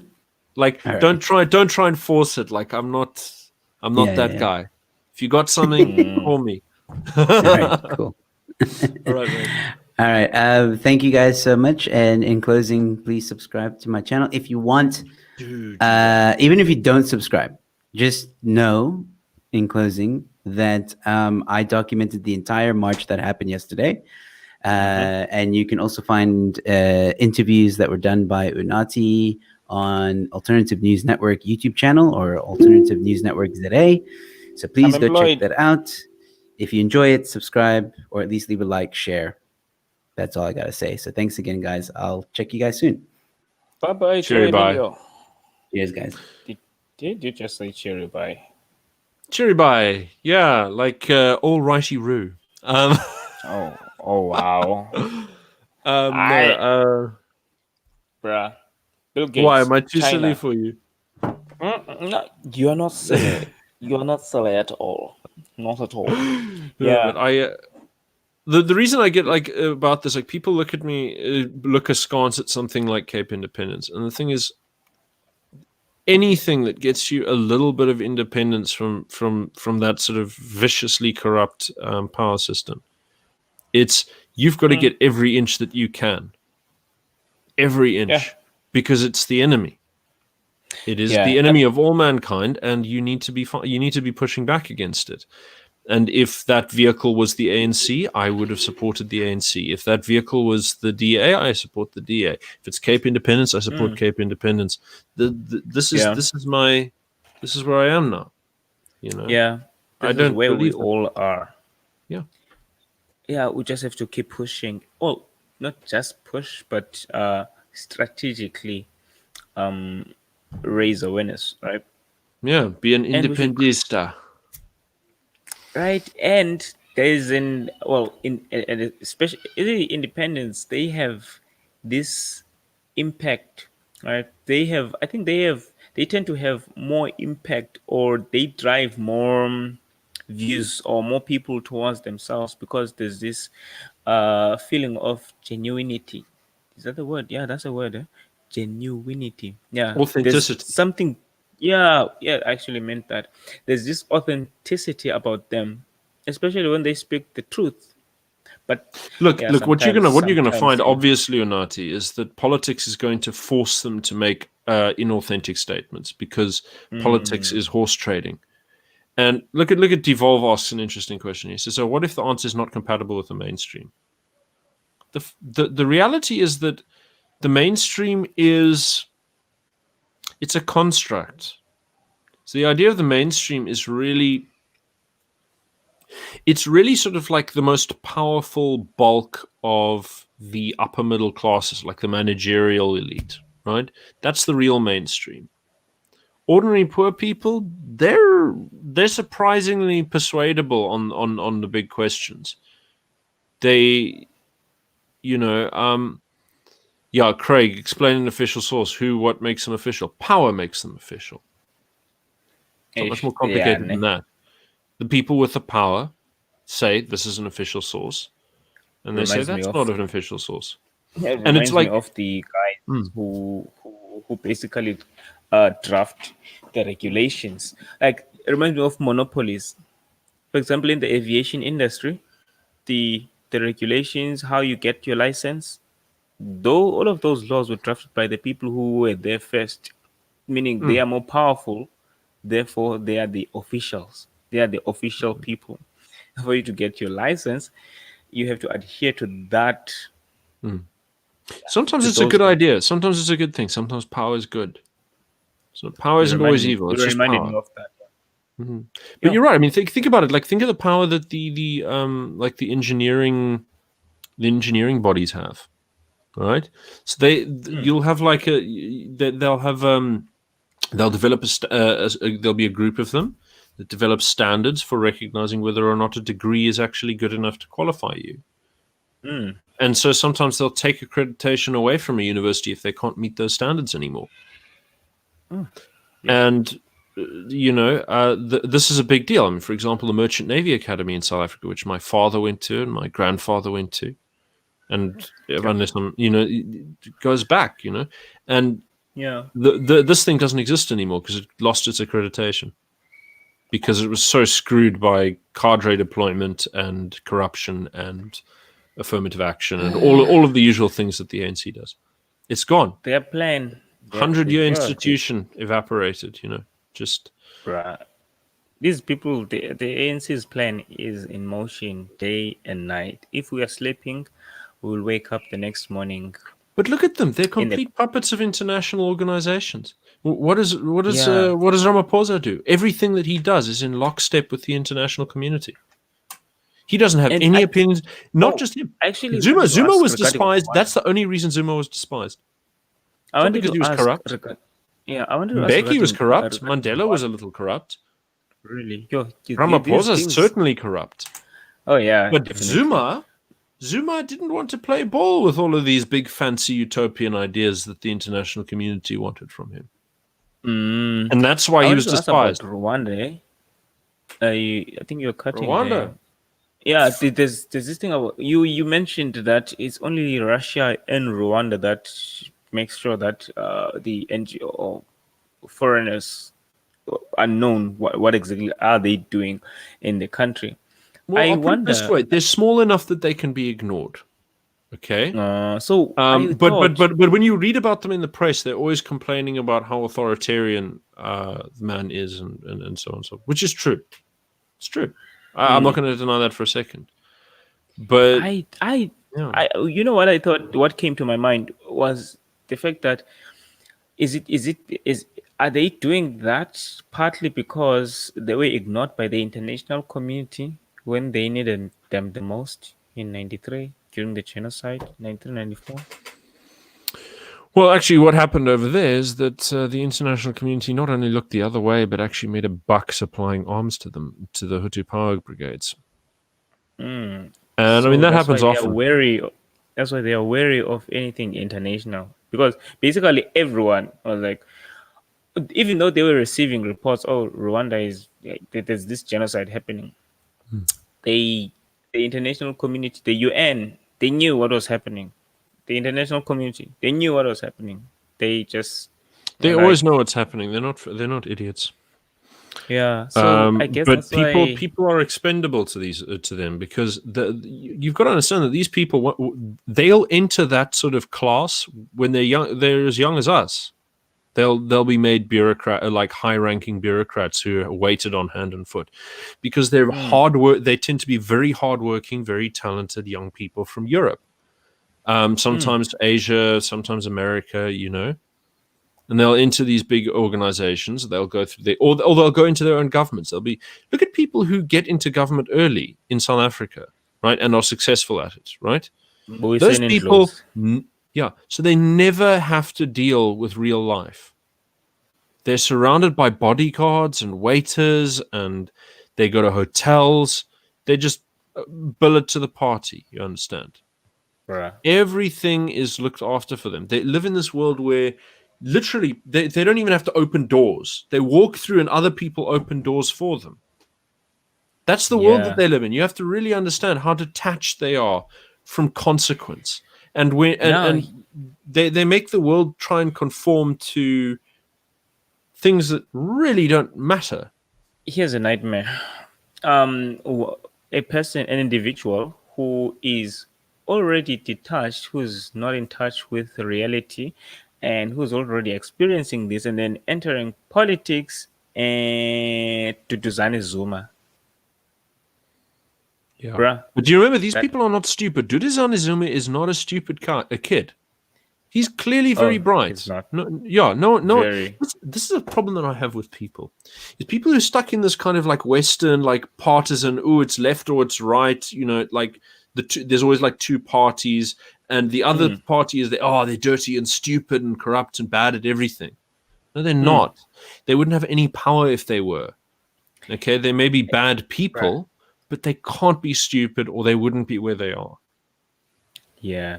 Look at his success. The fact that not even one person can, like, I see journalists struggle with him. Like, they can't pin anything on him except Well, no, 'cause- associating him with. No, they know with- that his money comes from his father's business partners. Everyone knows that. It's not. It's not complicated. But it's. the You don't give details. you don't give it to someone who's stupid, right? And I'm Yeah. sure he'll make a fuck up here or there, but it'll never get too big. Rob, they got a lot of outside help, man. Yeah, that's what I'm saying. But they rely on each other's networks, and so it's they all Bruh, join that their network. secret brotherhood societies at varsities, and they're on their way. Yeah, there's a lot of that. There's a lot of that secret networks, and so people like myself who, always who are on the outside of all of this, you have to go by what you pick up from the breadcrumbs that fall from the table to understand what's going on. Yeah. And you go, well, that tastes like bread. That tastes like cake. You know what I mean? And you got to hope that you're right. Dude, yeah, yeah. If you would be ruled by someone like Duduzane, I can't discuss serious stuff with you. Well, If I would look, be ruled, I don't want to. But the thing is that, to all intents and purposes, there are sectors of the South African economy that are ruled by Duduzane Zuma. He is a reality. He is a fact of our society. And whether you want him to be there or not, he is there. And the question is, how do you get rid of people like that? It's very difficult. And from where we are, where we don't have a lot of power, we have to be serious. Are there mechanisms? Are there organizations? Are there movements we can use that can give us some leverage, that draw people to them, that draw authority to them, that draw the power required to excise society of people who are undermining it? And the Cape Independence Movement is one of them. The DA even is one of them. Okay? Yeah. And you have to give power to whatever is going to make the best difference in that regard, no matter how small, no matter how big. And it's complicated and it's difficult, and you never know whether you're doing the right thing 100%. You just do the best you can with the information in front of you, And even if it's just a little yeah, that's you again, bro. That's how it. Oh, yeah, sorry. That's how it is, man. That's how it be. It requires that will. If we don't have the will, and you also have to snap outside of petty shit, right? Like, of course, communism is wrong and bad and blah blah blah. But my primary sort of thing is you look at who's wielding power and how they're wielding it.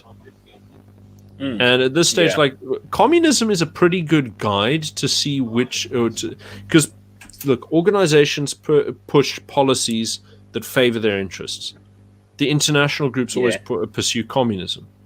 Oh, of course. Because that means they always pursue the socialization of society, because it makes the state be the gatekeeper to everything, and they have direct access to the state as large, powerful international institutions. And they won't let go of it.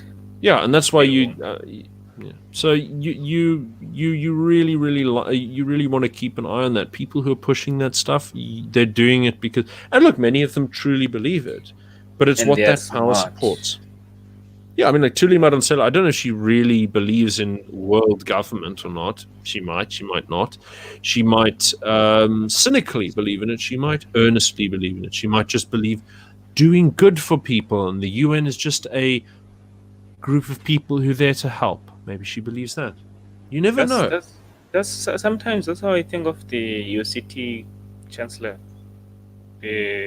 Oh no, but she's a lunatic. That woman. I mean, who literally dresses like a party clown and goes around to people's dormitories like some kind of tooth fairy delivering diplomas to her favorite students? Like, she's a cartoon. She's a cartoon person. She used to dress normally and act normally. She used to be a very attractive looking woman. Like until literally only like a couple years ago, she was a very attractive, well put together narcissist, of course. But you know, now she's nuts. I don't know what the hell they're putting in the drinking water there, but Yeah. there's something spicy going on with that lady. Man, I think time will tell on many of these things as long as we just. There we go. Robin Watertree, from first-hand experience, middling technocrats just copy and paste from international bodies or get trained by them. There you go. I mean, there's another ingredient is laziness, right? So they don't even have to like believe it's a good idea. They just go, oh, well, it exists and like it's a standard and like people do it, you know, man. What are borders even really, man? Like, what is money, bruh?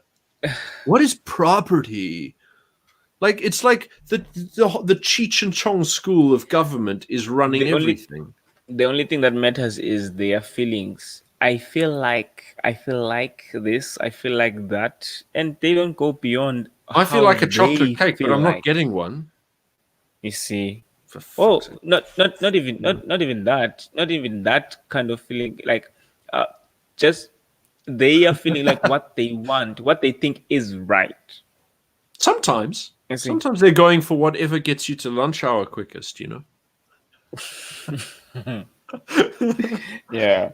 So Dude, yeah, we got to run. We got to run. All right. Yeah, cheers, our man. society is embarrassing. We gotta run. Thank you very much for hosting Cheers. this thing, man. All right, man. Laters. See you all around. Yeah. Bye bye. Cheers, man.